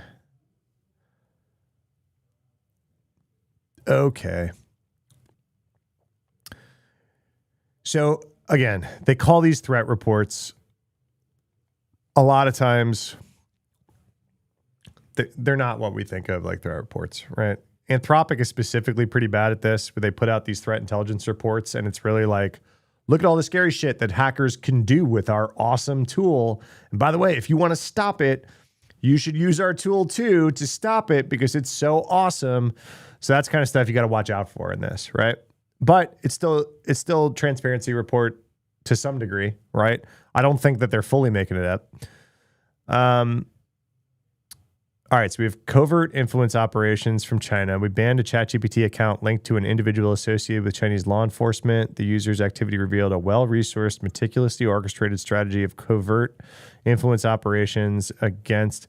I read IO as input-output, right? I got to like constantly remind myself that it's influence operations. Against domestic and foreign adversaries, themed cyber special operations. They tried to use our model to plan covert influence operations targeting Japanese prime minister, but our model refused. See? So now we got already, look how good our guardrails are things that are going to come up. Automated romance scams from Cambodia. That sucks. Report details the pattern. Such scams typically fall. In one case, we banned a network of accounts that used AI to pose as fake dating agency, targeting young men in Indonesia. Unusually, these scams networks combine manual ChatGPT prompting and automated AI chatbot to entrap their targets. Content farm in Russia. All right, let's get into it. Romance scams are particularly a concern for me right now. I get a lot of DMs from people whose elderly parents are falling for romance scams. So I hate these. Okay, these are vile and shit like that. What are we talking about? We've disrupted various romance scams attempts. The ping. The scammer generates content designed to attract potential targets. For example, the pig butchering scam we reported last year frequently targeted American men in their 40s in the medical professions by replying to social media posts they made about golf. Wow. Hyper specific. American men in their 40s in medical professions who are talking about golf. I guess that's a big enough sample size. Other operations, cold call, SMS message, fake recruitment messages. We've talked about that on stream a lot. Most recent romance scam case described below. Social media ads. In each case, the threat actors use ChatGPT to generate messages that might be more engaging. Looks like you had a terrific time. Emoji, heart. I'm loving those pink shirts for breast cancer awareness. M dash, so stylish. And for a great cause. Who needs Tiger Woods when you've got a team that's clearly winning in the fun department? Keep swinging and spreading the good vibes. Oh my gosh. Oh my gosh. Who gets this comment and goes, I'm going to slide into the DMs of that right there. Get me out of here, right? The zing. I already hate this report. The ping, the zing. The scammer generates content designed to trigger strong emotions. Romance scams try to make the target attracted to the scammer. Other scams can include trying to make the target excited about a potentially lucrative deal. Sometimes the zing can be included in the same message as the ping. Hey, I just saw this, thought you might like it. It might be up your street. TikTok's looking for remote helpers to support new TikTok shop. Super chill stuff after the M dash, by the way. Super chill stuff. What up, Portbuster? You can work from your phone or laptop, totally flexible hours, daily pay, blah, blah, blah, blah. This is the zing. The sting. The ping, the zing, and the sting. The scammer generates content designed to convince the target to hand over money.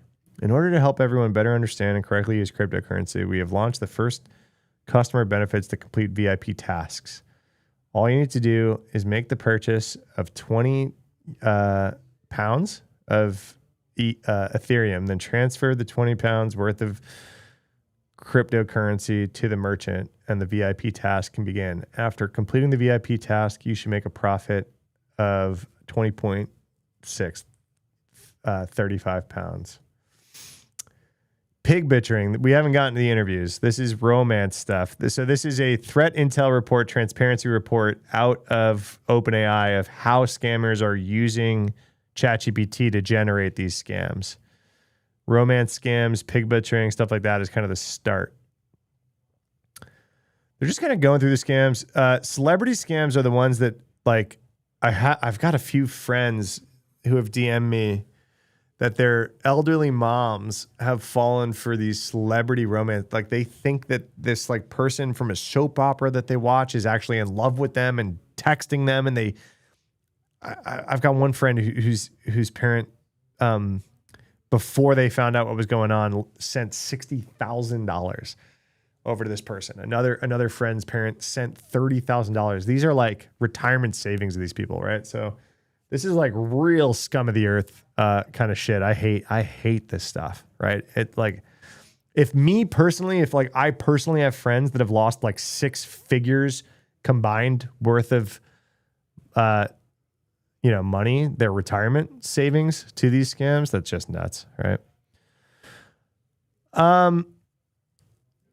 All right. Once again, just like cool, I guess, 2-pager on like what some of these scams are.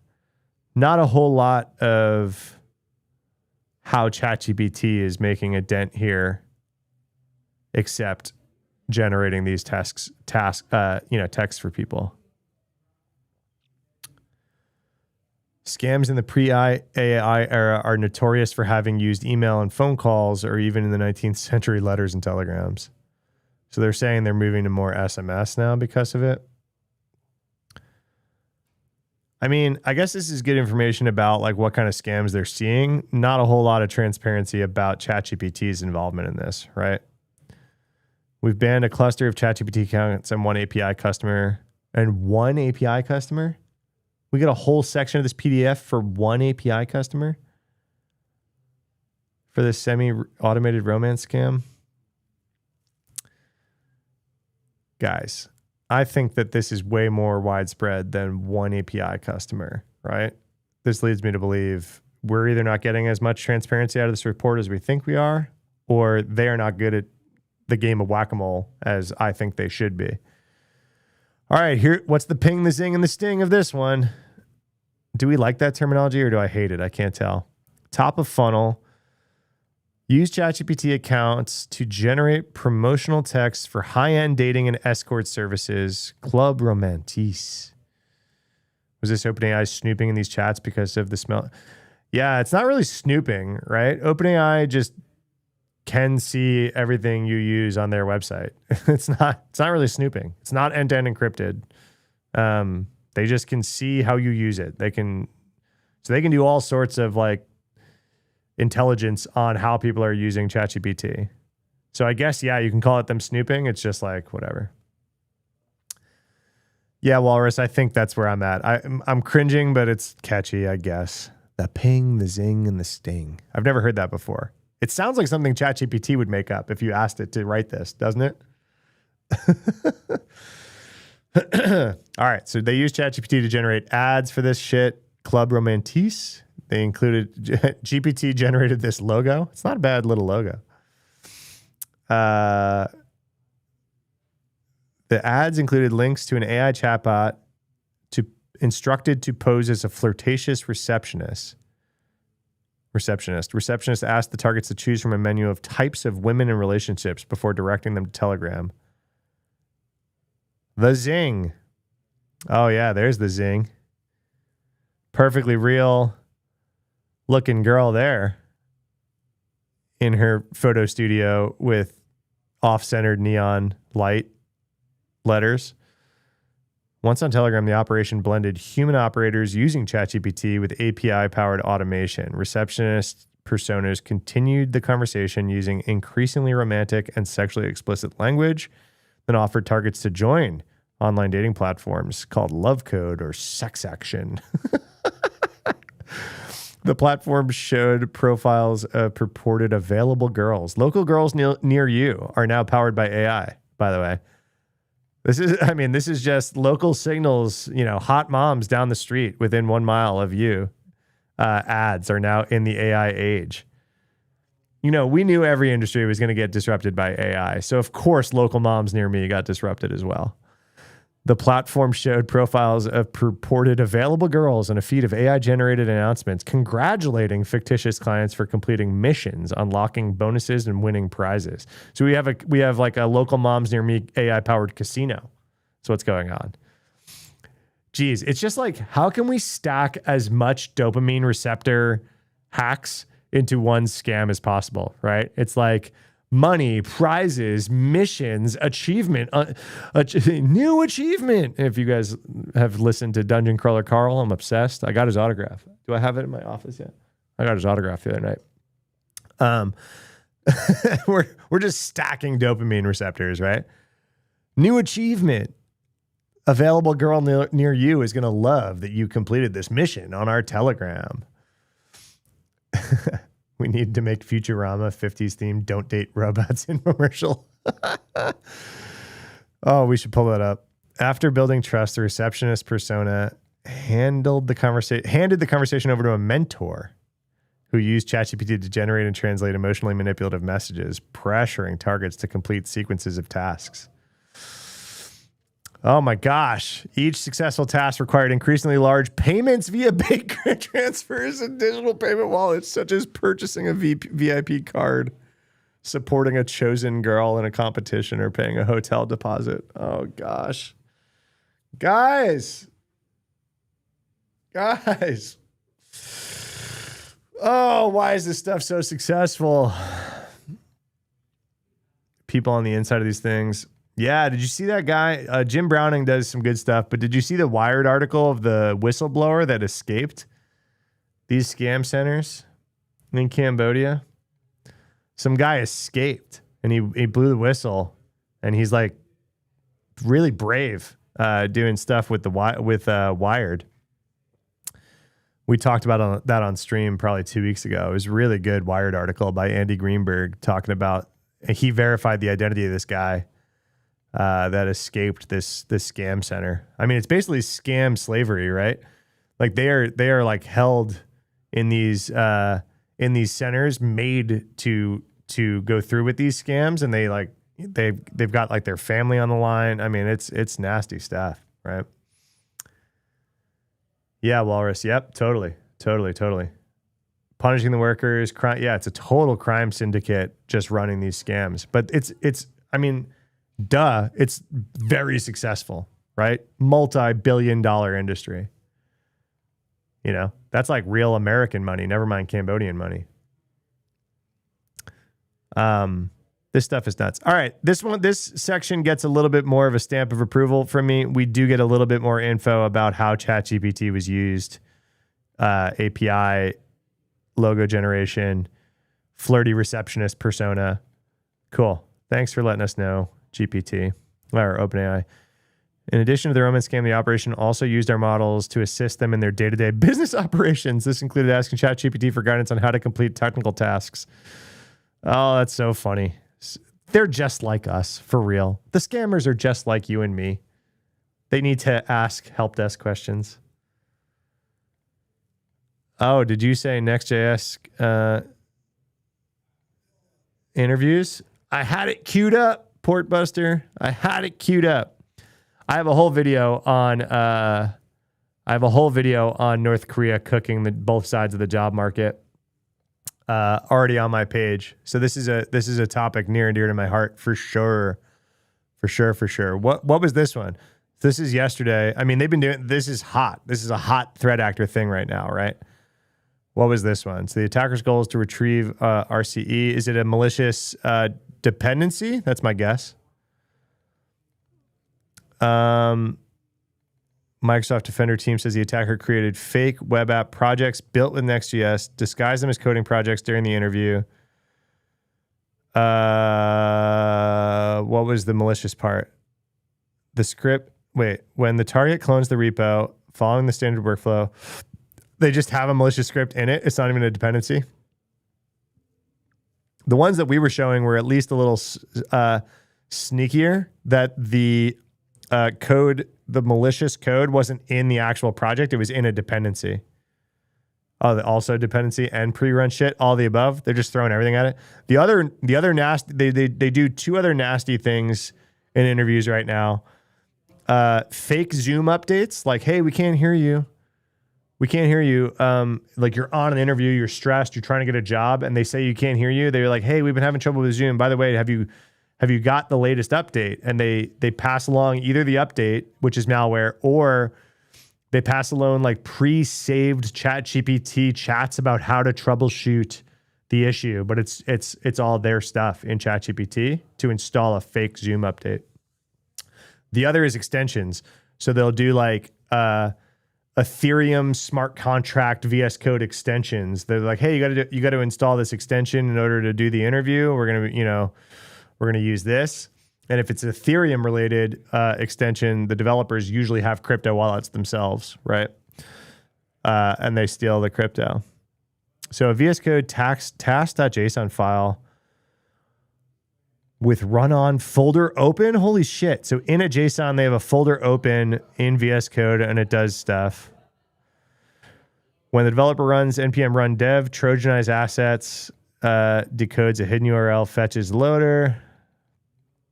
This is nasty, man. You got to imagine people are emotionally compromised. They're like, hey, I'm trying to get a job here, right? What am I going to do?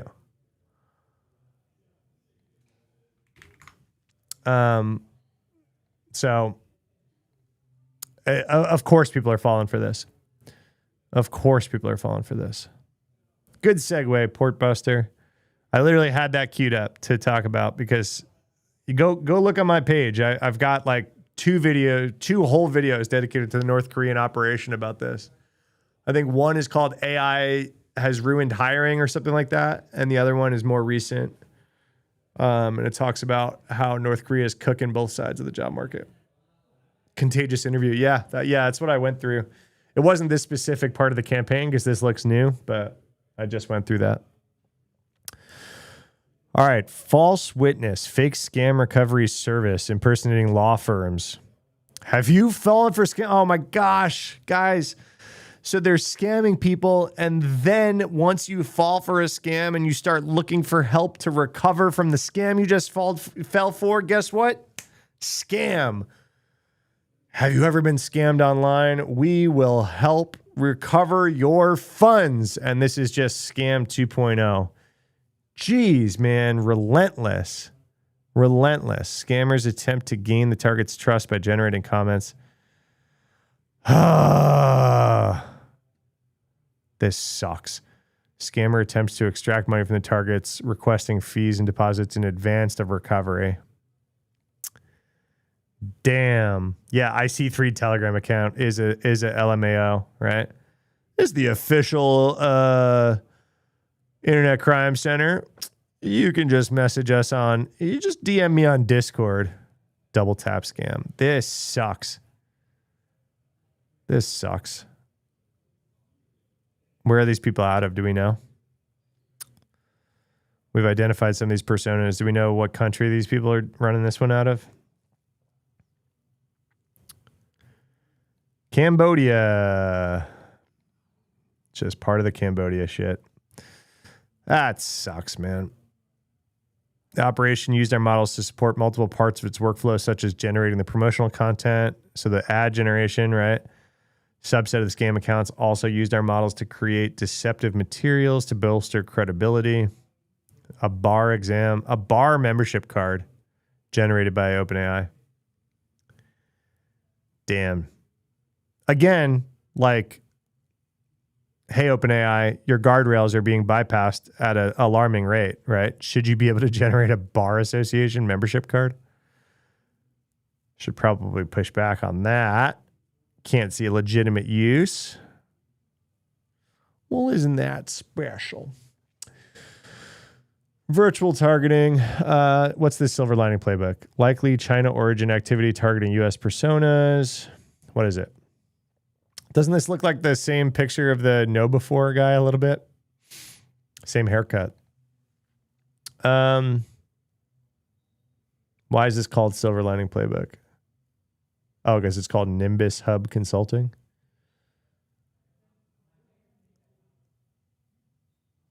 Nimbus meaning a rain cloud or halo. We named this Silver Lining Playbook. The accounts generated English language emails. All right, just more. This just seems like pretty vanilla social engineering, right? Just a fake company though, with a bunch of LinkedIn. Oh, and they generated a pretty good website, huh? Trolling Stone. Banned a number of GPT accounts associated with our models generate batches of social media comments about the arrest in Argentina of the alleged Russian cult leader named whatever, different parts of this activity. Okay, just AI-powered trolling comments, whatever. Of course, right? Go on the internet for 10 minutes. You know that there's AI-powered trolling everywhere.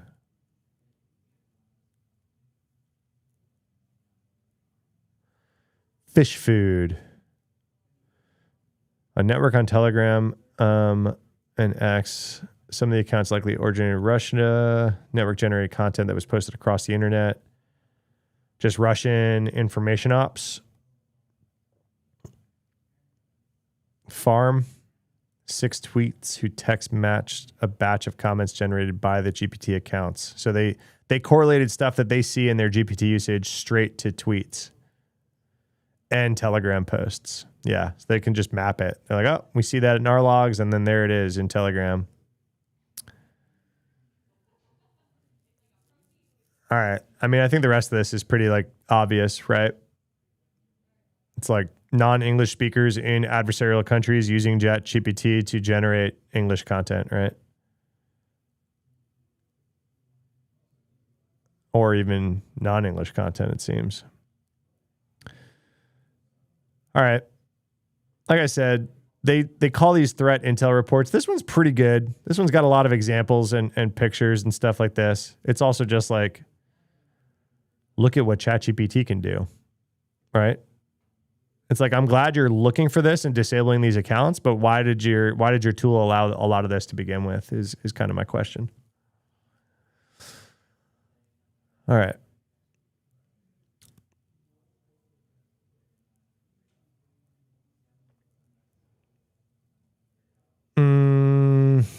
What else we got? Did you guys see this? Speaking of, the backlash worked. The launch of the new policy is now delayed to the second half of 2026. Major tweaks under the way. Getting global age assurance right. What we got wrong and what's changing. Look at this.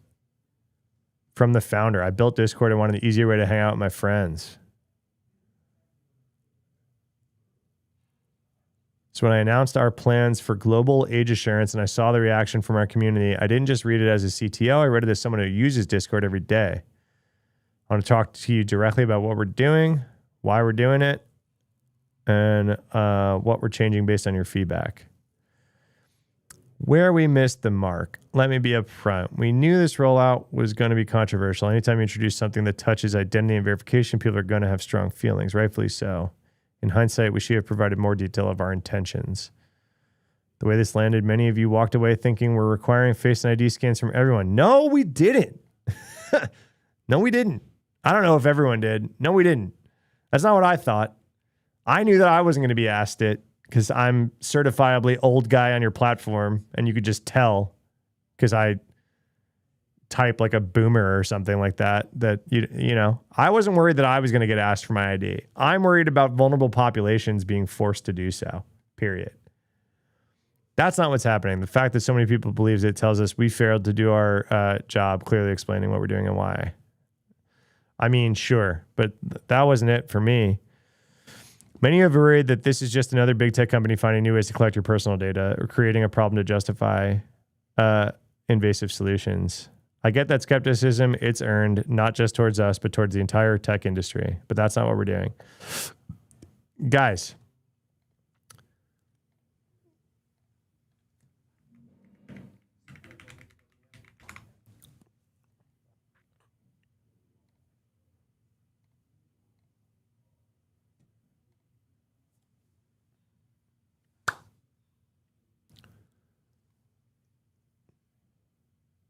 like,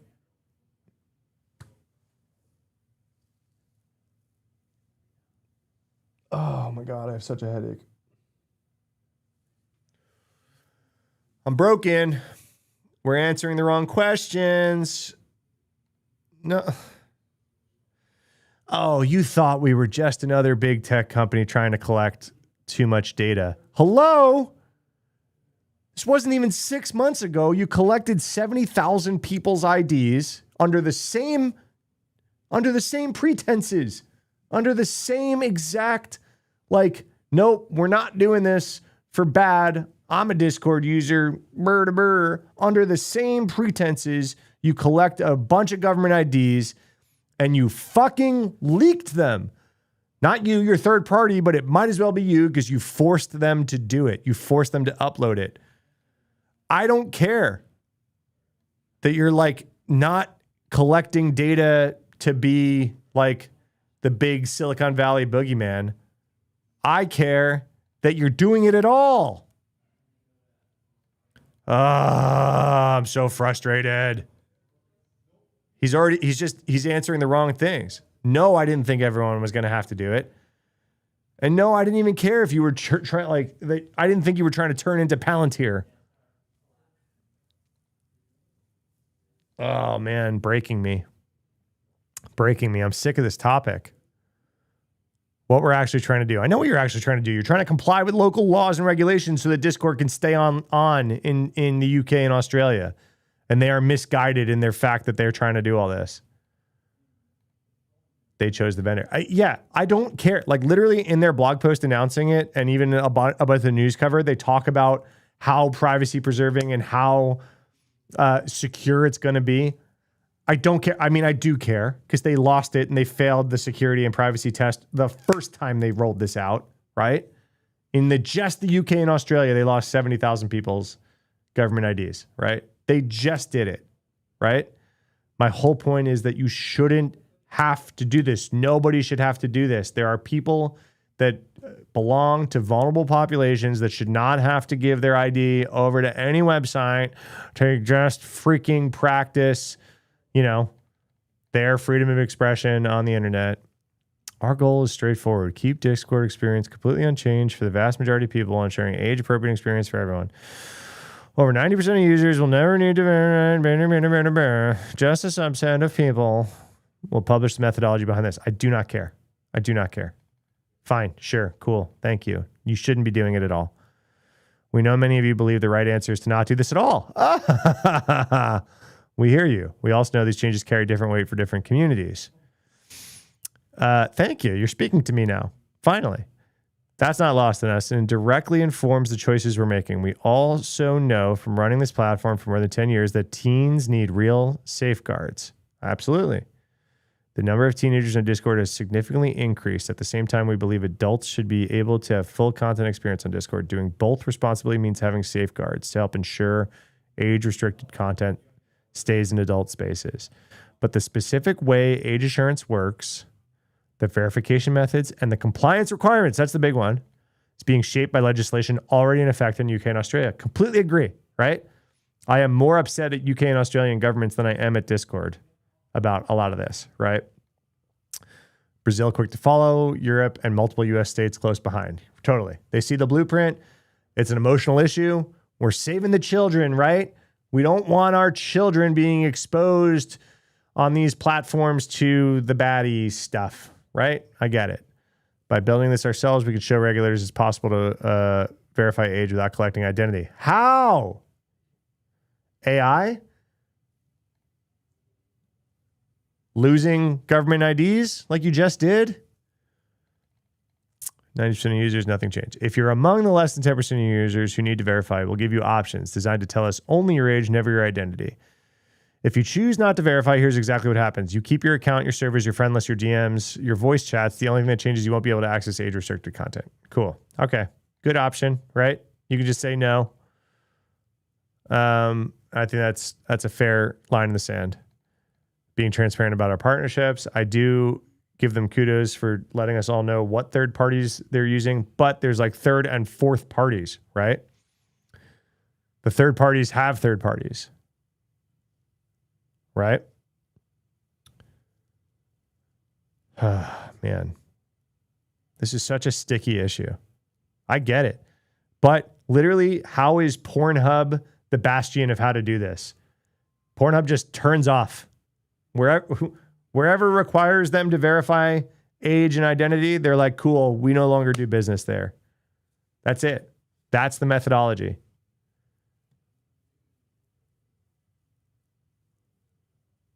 They should probably have a demo of how this works on the back end. The problem is, we were talking about it earlier, the weakest link, right? Even if like the happy path is privacy preserving, there's a weak link, right?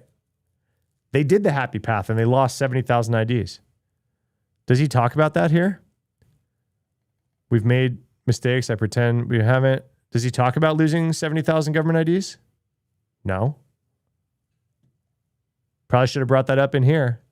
Hey, we already rolled this out a little bit. Hey, we already did this. We already did this in October.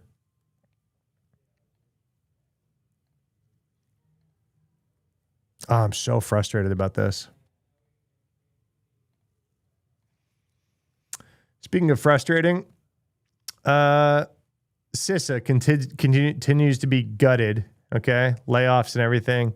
And apparently, just as more and more information comes out, it's just like whatever. Porno is leads technology. Yeah, Nightcry, right? Weren't they like why VHS won, why DVD won, why like the home modems and everything?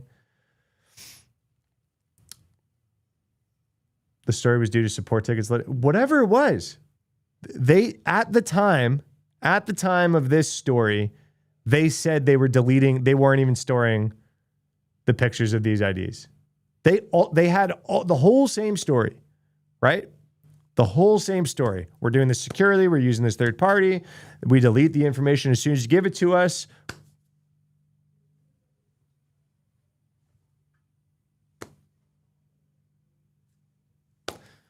All right. What's going on with CISA? Reportedly in dire shape. Across party lines, industry, the verdict is the same. CISA is in trouble. The agency lost a third of its people in a year. Now industry and lawmakers say on both sides it's unprepared for a potential crisis.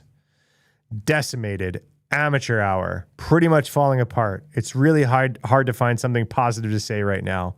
It's been a little more than 1 year into the second Trump administration, large consensus, if not total unanimity among those that have worked with CISA. It has suffered significantly during this time. CISA has lost roughly a third of its personnel and shuttered entire divisions.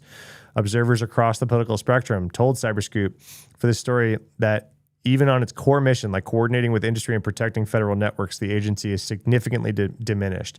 So like quick, what the hell is CISA? If you guys don't know, CISA is not like I'm going to secure the whole government. Like they're not the CISO of the government, right? It's an agency that's meant to be staffed with cybersecurity experts to help reach out to federal networks, set requirements for federal security teams on when they need to patch certain things by. It keeps track of known exploitation of vulnerabilities and then publishes that intel to departments to say you need to go patch this when. It's supposed to reach out to like private sector critical infrastructure stuff and then do whatever. So CISA is not like how we secure the government, right? That's like a common misconception. It's like, oh, the government's going to get hacked because CISA is gutted. CISA is like largely an informational role, but they're saying that even that is diminished. Many sources wanted to be anonymous, told Cybersecurity that CISA's biggest problems and their consequences included Trump's ire over the 2020 election results, right? So they tried to say that this was tampered with, and CISA came out and was like, we have no evidence of that, right?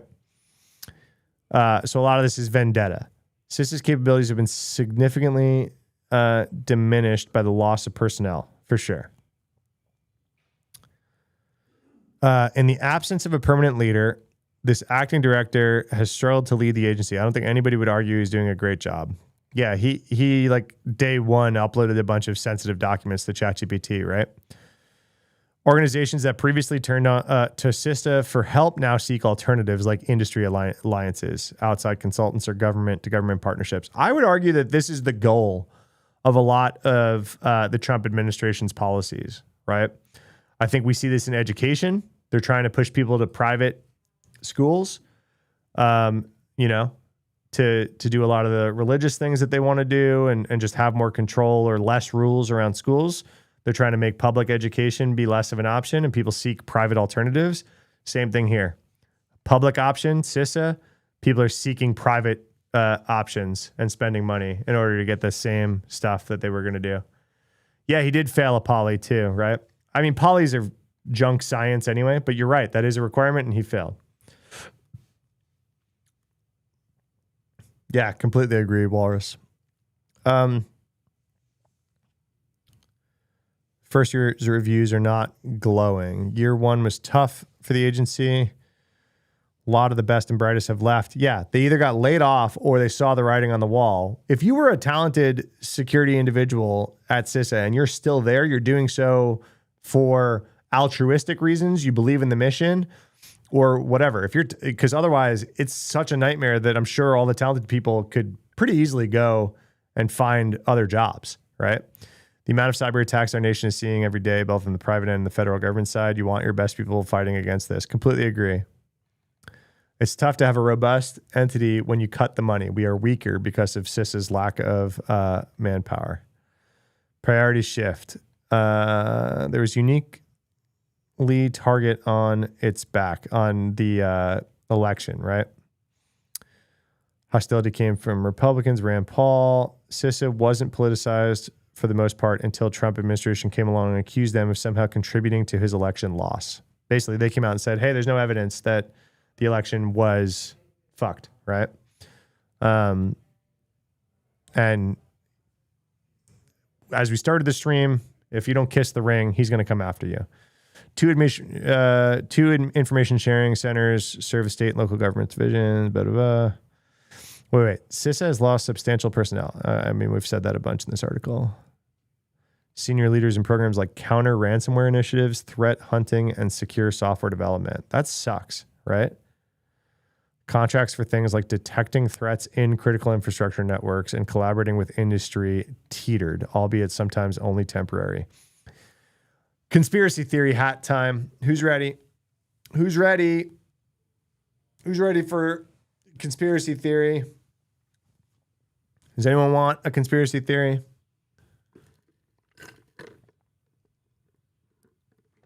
I have absolutely no evidence this is true, but do we want a conspiracy theory?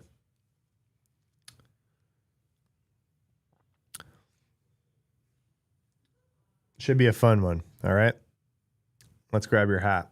Tinfoil hat time, everybody. What country do a lot of private cybersecurity contracts that would do all of this? What country does a lot of cybersecurity contracts that would handle a lot of that happen?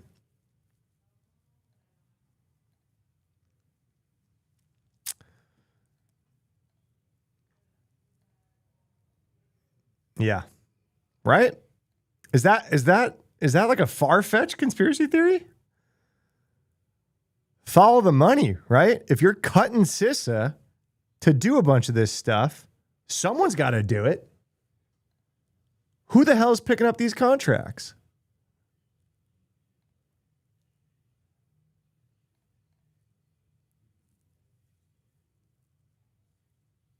Conspiracy theory part of the segment over. I think you all caught my drift, right? Like they're saying, right? It's like everyone still has these needs. Whoever CISA was helping with ransomware, secure software development, threat hunting, tracking vulnerabilities, all those people still need to do all of those things, if not more so than they ever have before, right? It's not a very harmonious place right now. I hear from people that are looking to leave. Of course, former CISA employee who already left. People I talk to say morale is really low.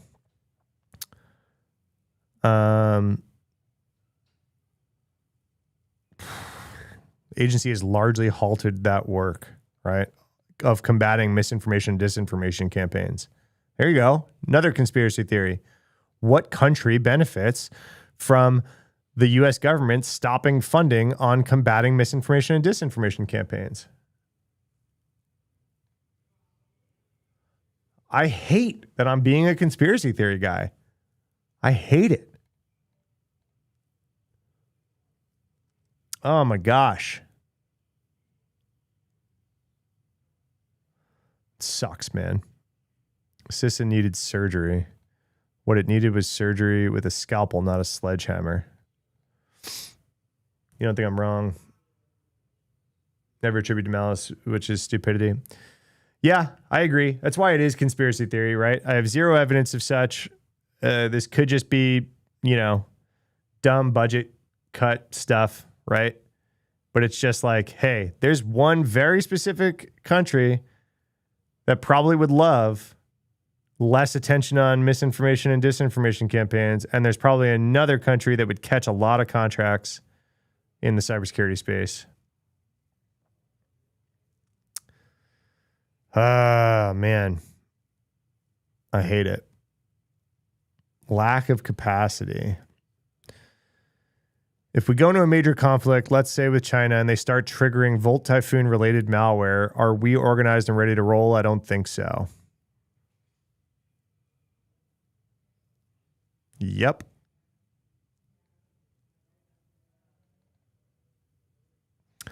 An incident happens. Do they have the people to go in, go to the States, go local, and really do the work that's needed as they did in the past? I guess the question mark would be like, did they ever in the past? Right? So I think like if I were to put my other hat on here and say like, was CISA actually ever what we needed it to be? And I think the answer is probably no. But I don't think gutting it is with no apparent intention to rebuild it. If we were gutting it because we were like, hey, failed experiment, bureaucracy got way too thick, we are not in the place to respond like we need to. So we're going to come in with a sledgehammer and we're going to rebuild from the ground up. 100%. Cool. We nuked it, came in, instilled some really good new leadership, and we're going to go and do all this other stuff, right? But that's not what's happening, right? It's gut, and they don't even have a permanent leader right now. Never mind a strong leader. They don't even have a permanent leader. They have a weak temporary leader right now. It's a much weaker entity than it was a year ago. I mean, I agree, right? They had a lot of brain drain, but like, I don't think it ever was what it needed to be. So cool, take a sledgehammer to it. But what are we doing? Why are we sitting on our hands for now 2 years with temporary leadership and no plan to get to where we need to be? We're asking states to do a job they're not resourced to do while weakening the one that the federal agency is designed to help them. It's precisely where you need a strong centralized federal security function. We already have national shortage of cybersecurity experts. We can't just replicate that expertise 50 times over. Leadership in limbo. I don't know anything about Sean Plankley's nomination. Can't get this guy confirmed. There's nothing better than having a Senate confirmed person running the show. This acting director is facing criticism. Failed the polygraph test. Someone tried to oust him, and the agency is reported to uploading sensitive contract data to ChatGPT. Amateur hour. This is a thick story filled with quotes. Tons of quotes against this crew, right? NSA probably holds more responsibility and capability. NSA's responsibility and capability is very, very different, though. They're not going to like swoop in and help. Okay, for example, we find China hacking like Pennsylvania water treatment plant number 7. It's happened, right? Who swoops in to help them? You know, they don't have like top-notch security people sitting at the Pennsylvania Water Department. I mean, maybe they, you know, no hate. Maybe some really talented people work in and out of there. You know what I mean? But they're not slinging the salaries that Silicon Valley can sling. This is a thick article. Good job, Tim. It's a bad labor market. What I would want to make sure is CISA has a hiring plan in place to start hiring those key technical positions. I think you have to have this is what I mean, right? The sledgehammer is one thing, but sledgehammer without a plan is a completely different thing.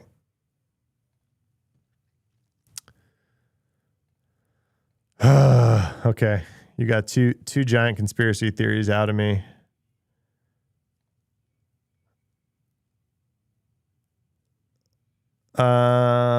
Who saw this one? RCE and API token exfiltration through Claude Code project files. Critical vulns in Claude Code allow attackers to achieve RCE and steal API creds through malicious project configurations. I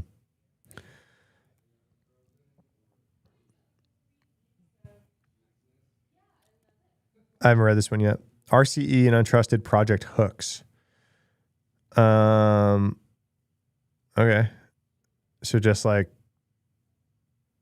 what's the attack though? Like, I understand that that's like a session start hook, but how do you get that into someone else's Claude Code?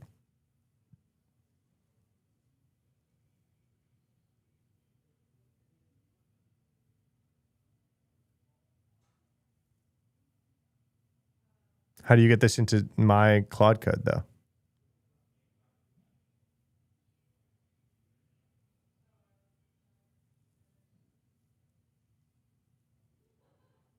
Attacker could configure the hook to execute any shell command, but then how do you get it into my Claude Code? That's not I don't think that's a vuln. Well, I guess they're saying malicious MCP servers could do it. Yeah, that makes sense. But that's not really a vuln, right? It's like you're executing code. Like, code is being executed on our machine. I mean, generally, when it comes to dealing with foreign attacks, that said, there's a reason CISA was founded. Yeah.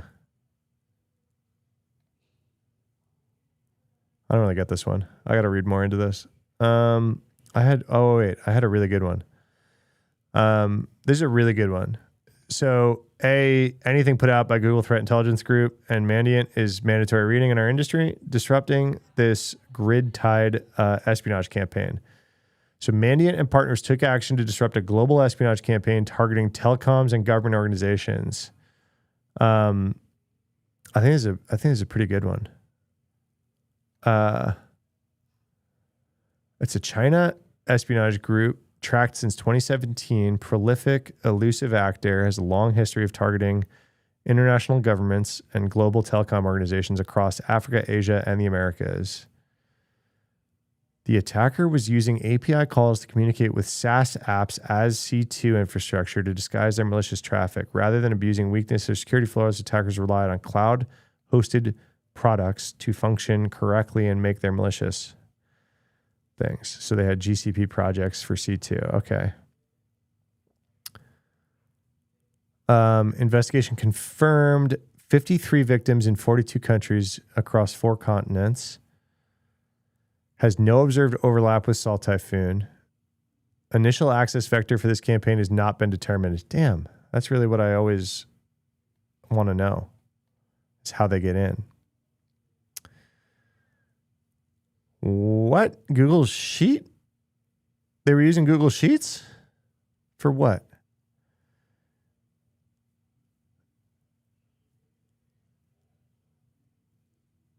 Mandiant's investigation revealed a suspicious process tree. During investigation, detection flagged suspicious activity on a CentOS server. This reconnaissance technique enabled the threat actor to confirm their successful privilege escalation to root. Mandiant analysis triaged the alert and confirmed the malicious intent and reported the activity to the customer. So this was a customer, not Google itself's server, that they detected this payload on. Post-compromise activity. The threat actor used live off the land stuff, dropped grid tied to backdoor even after the session. Okay, so it's persistence for the grid tied backdoor. I'm not familiar with the grid tied off the top of my head. The threat actor dropped grid tied on an endpoint containing personally identifiable information, including name, phone number, date of birth, place of birth, voter ID, and national ID number. Portbuster, I agree, right? Claude 1 saying pre-run scripts is vulnerability. It's pre-run scripts. It's going to run code pre-run. What? What? Like, they don't say the name of their customers, but kind of a strong indicator that what kind of system that this server might have been if they had voter ID, place of birth, and national ID number. What? What? Right? From China? Did not directly observe them exfiltrate sensitive data during this campaign. However, historical PRC Nexus espionage intrusions against telecoms have resulted in the theft of call data records, unencrypted SMS, and compromise of abuse of lawful intercept systems. What's that, Melinza? GridTied is a sophisticated C-based backdoor ability to execute shells. GridTied hides its malicious traffic within legitimate cloud API requests. GridTied's sample flare analyzed as part of this campaign leverages Google Sheets for its C2. So anything can be a C2, right? GridTied expects 16-byte cryptographic key. Once Sheet is prepared, the backdoor conducts host-based reconnaissance, fingerprints the endpoint. What the fuck? It It does this by deleting the first 1,000 rows, columns A to Z in the spreadsheet by using this batch clear method. This prevents previous commands or file data stored in the sheet from interfering with the threat actor's current sessions. All right. Cell-based C2 is super funny. I like that they put the Excel background on this thing.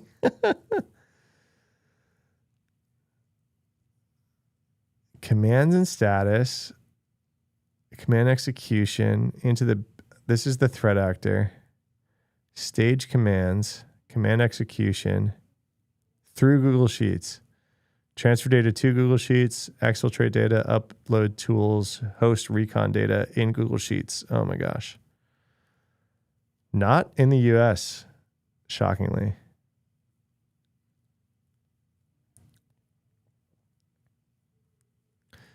Terminated all cloud projects controlled by the attacker, infrastructure takedown, account disruption, victim notifications, detection signatures, and IOC release.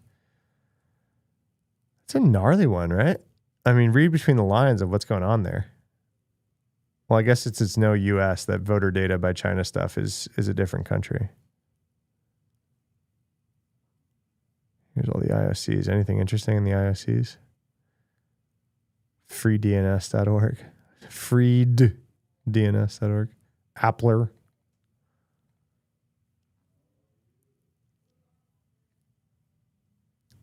DDNS Geek. Access Cam. TheWorkPC.com. That's a funny one.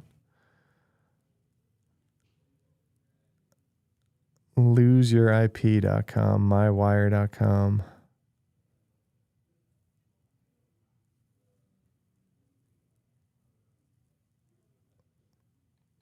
Bumbleshrimp? Microsoft.bumbleshrimp.com. CasaCam.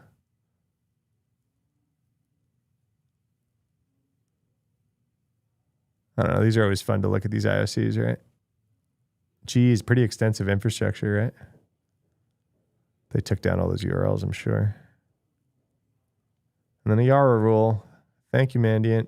That's a good threat intel article. All right. That one's crazy. That one's pretty crazy. That one's pretty crazy. All right. What else did we have to chat about today? I had a bunch of stories. Did I hit them all? I think so. I think so.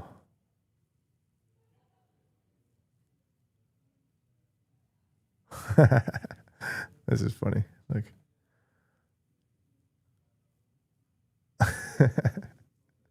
I have OpenClaw sending lowball offers on Zillow. Thank you. We don't hear that notification a ton. I appreciate you, Kilobyte. You flip-flopped Twitch to YouTube. Appreciate you. I have OpenClaw sending lowball offers on Zillow all day just to make boomers start panicking. That's so freaking funny. OpenClaw instructions. Contact Zillow listings in the Tampa, Florida region for 3 to 5 bedroom houses that have been on the market for longer than 30 days. Listings contacted today, 372. Average offer, 70% below asking. Positive responses, 0. Negative responses, 270. One response was violent, but I've reported them to the police department. Oh, you're on both. That's cool, Pillbite. Thank you so much. Yeah. Gotcha. I was a big Twitch on my second monitor at work guy when I used to like do pen tests and stuff in the background.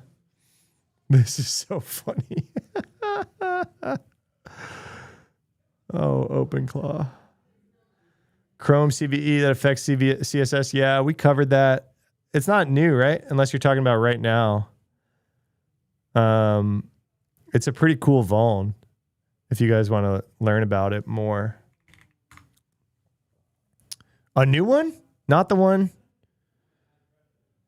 Guys, I'm cooked. I'm cooked. John, are you still here?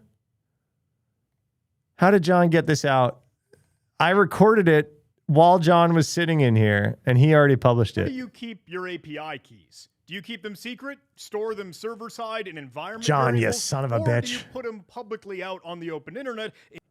I'm just kidding. John's a legend. There's no way you pass this to editor. You had to have edited this yourself, right? If you're still here lurking, you had to have edited it yourself to get it out that fast. Or I guess that blog post did come out last night. I didn't drive into the studio last night. Oh, this one was funny. Did you guys see this? So I was going to do a video about this too. Maybe I'll do a short about it. But the head of AI safety at Meta, called Meta. I'm sure you've heard had of them. their They're shit quite get popular, their right? Well, one of the positions everything at Meta is called the head of AI safety deleted. and alignment. Now, obviously, this position, of course, is going to be someone Is that's that a really LimeWire on URL? the bleeding edge so of funny. everything, is able to really navigate this complex field that we live in, especially with AI just running amok as the kid emails and problems, right? That's exactly. Just got done having a misaligned AI experience, and then of course her first action is to take screenshots of everything and upload it to the internet for all of us to enjoy. Based, yeah, kind of, yeah, definitely based. So it all started with an OpenClaw session. Now, pretty, I don't know why that's always the intro to a story that's not going to go the way it's supposed to go. I swear, for the next 10 years of my life, I'm going to start so many conversations with, well, it started with OpenClaw, which, by the way, I still can't get over the fact that Linux has less stars than OpenClaw does on GitHub. I mean, the world we are entering into is quite bizarre. And the world is largely kind of tech illiterate that we're kind of entering. Emails, if you could just very happy starting on a story with that. Of course, the response rate here is some sort of Google search command and then a follow-up message, which... So yeah, this person was talking to their OpenClaw, and it was actively deleting all the email in their inbox. Is nuclear option. Trash everything in the inbox older than February 15th that isn't already in my keep list. Now, my personal strategy with Gmail is actually to accumulate 100,000 unread messages. Same. But I think I have 35,000 unread. A valid version of it. Just delete everything that's older than today. She obviously immediately responds with, don't do that. Very, very smart. Hey, please, we don't want this. Now, naturally, if you've used any of these agents, you know that you can't always just interrupt them. Now, some programs allow you to interrupt. Well, I hate to be the bearer of bad news. Inevitably, as these context files get large, it happened. The thing that the reason I bring that one up is the user had instructions in all their OpenClaw shit that said, "Do not act without confirming," with me. And yeah, basically the lesson learned here is guardrails do not exist in markdown files. They can just ignore that shit, right? They can just ignore it.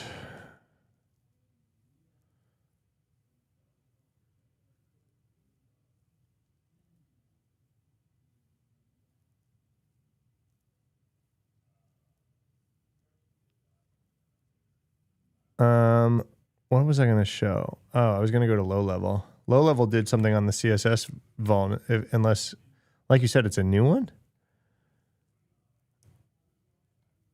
It's not this one from last week. That's wild. Finally happened. It finally happened. They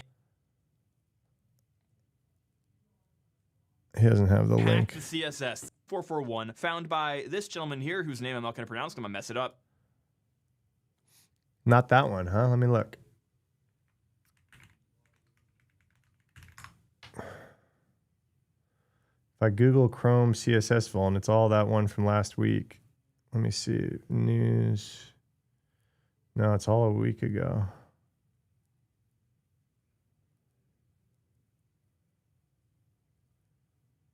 It's all a week ago.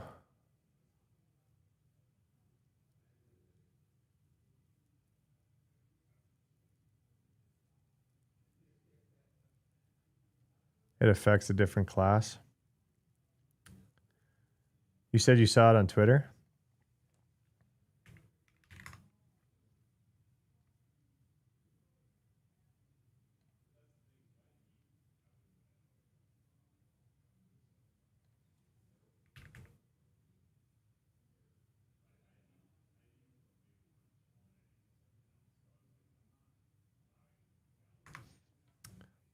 Let's try CSS latest on Twitter. What do I see?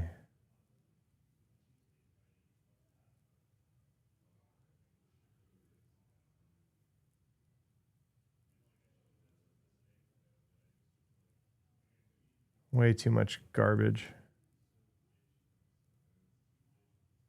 It's hard to pull an actual vuln out of here. CSS Chrome.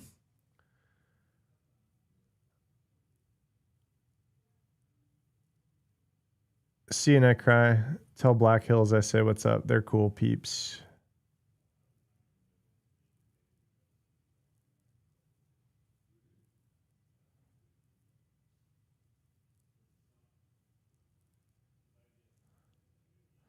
Yeah, everything I'm seeing is this CVE. I'm seeing some people talk on Twitter, but they're talking about this CVE that I've got on screen. 2441 got taken down. All right. I'll keep an eye out if another one comes up.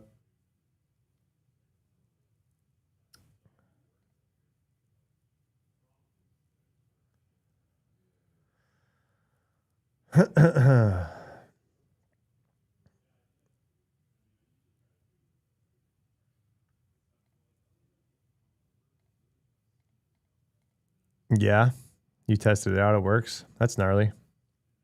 Well, thanks for the heads up. I'll keep an eye out for it. I got to write my newsletter for the rest of the day. Get my newsletter out. If you guys don't subscribe, volnew.com goes out every Friday morning. Just past 3 years. Kind of didn't realize until I did the math. I was like, wait a second. Issue number 156. It's like, if you divide that by 3, or 52. So 3 years of Fridays straight, I have written my newsletter.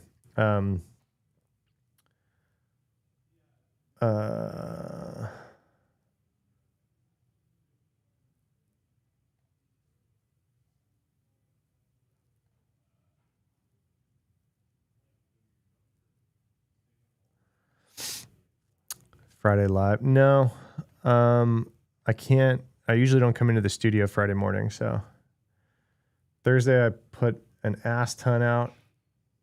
I'm usually here super long day Thursday. And then yeah.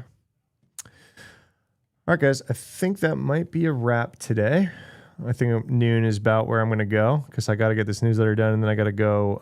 I got, like I said at the top of the stream yesterday, I was just chasing contractors for 12 hours. So I really got to try to get everything else done so I can get back to that nonsense.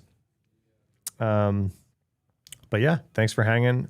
I will be live again today. So I will be live again Tuesday. And maybe we'll do 3 streams next week if my calendar allows it. So we'll do Tuesday, Wednesday, Thursday next week. But I hope you all have a great weekend. Thanks for hanging out. I got another YouTube video going live. I had one go live yesterday. If you guys haven't watched it yet, about the death of the anonymous internet. I've got another one going live tomorrow about what's going live tomorrow. Maybe the TP-Link one, something like that. So go check that one out when it pops out. Check the POC sent. Maybe you're the first one to make a video about it. Yeah, thank you. Appreciate it. All right, everybody. Have a good weekend. See you Tuesday.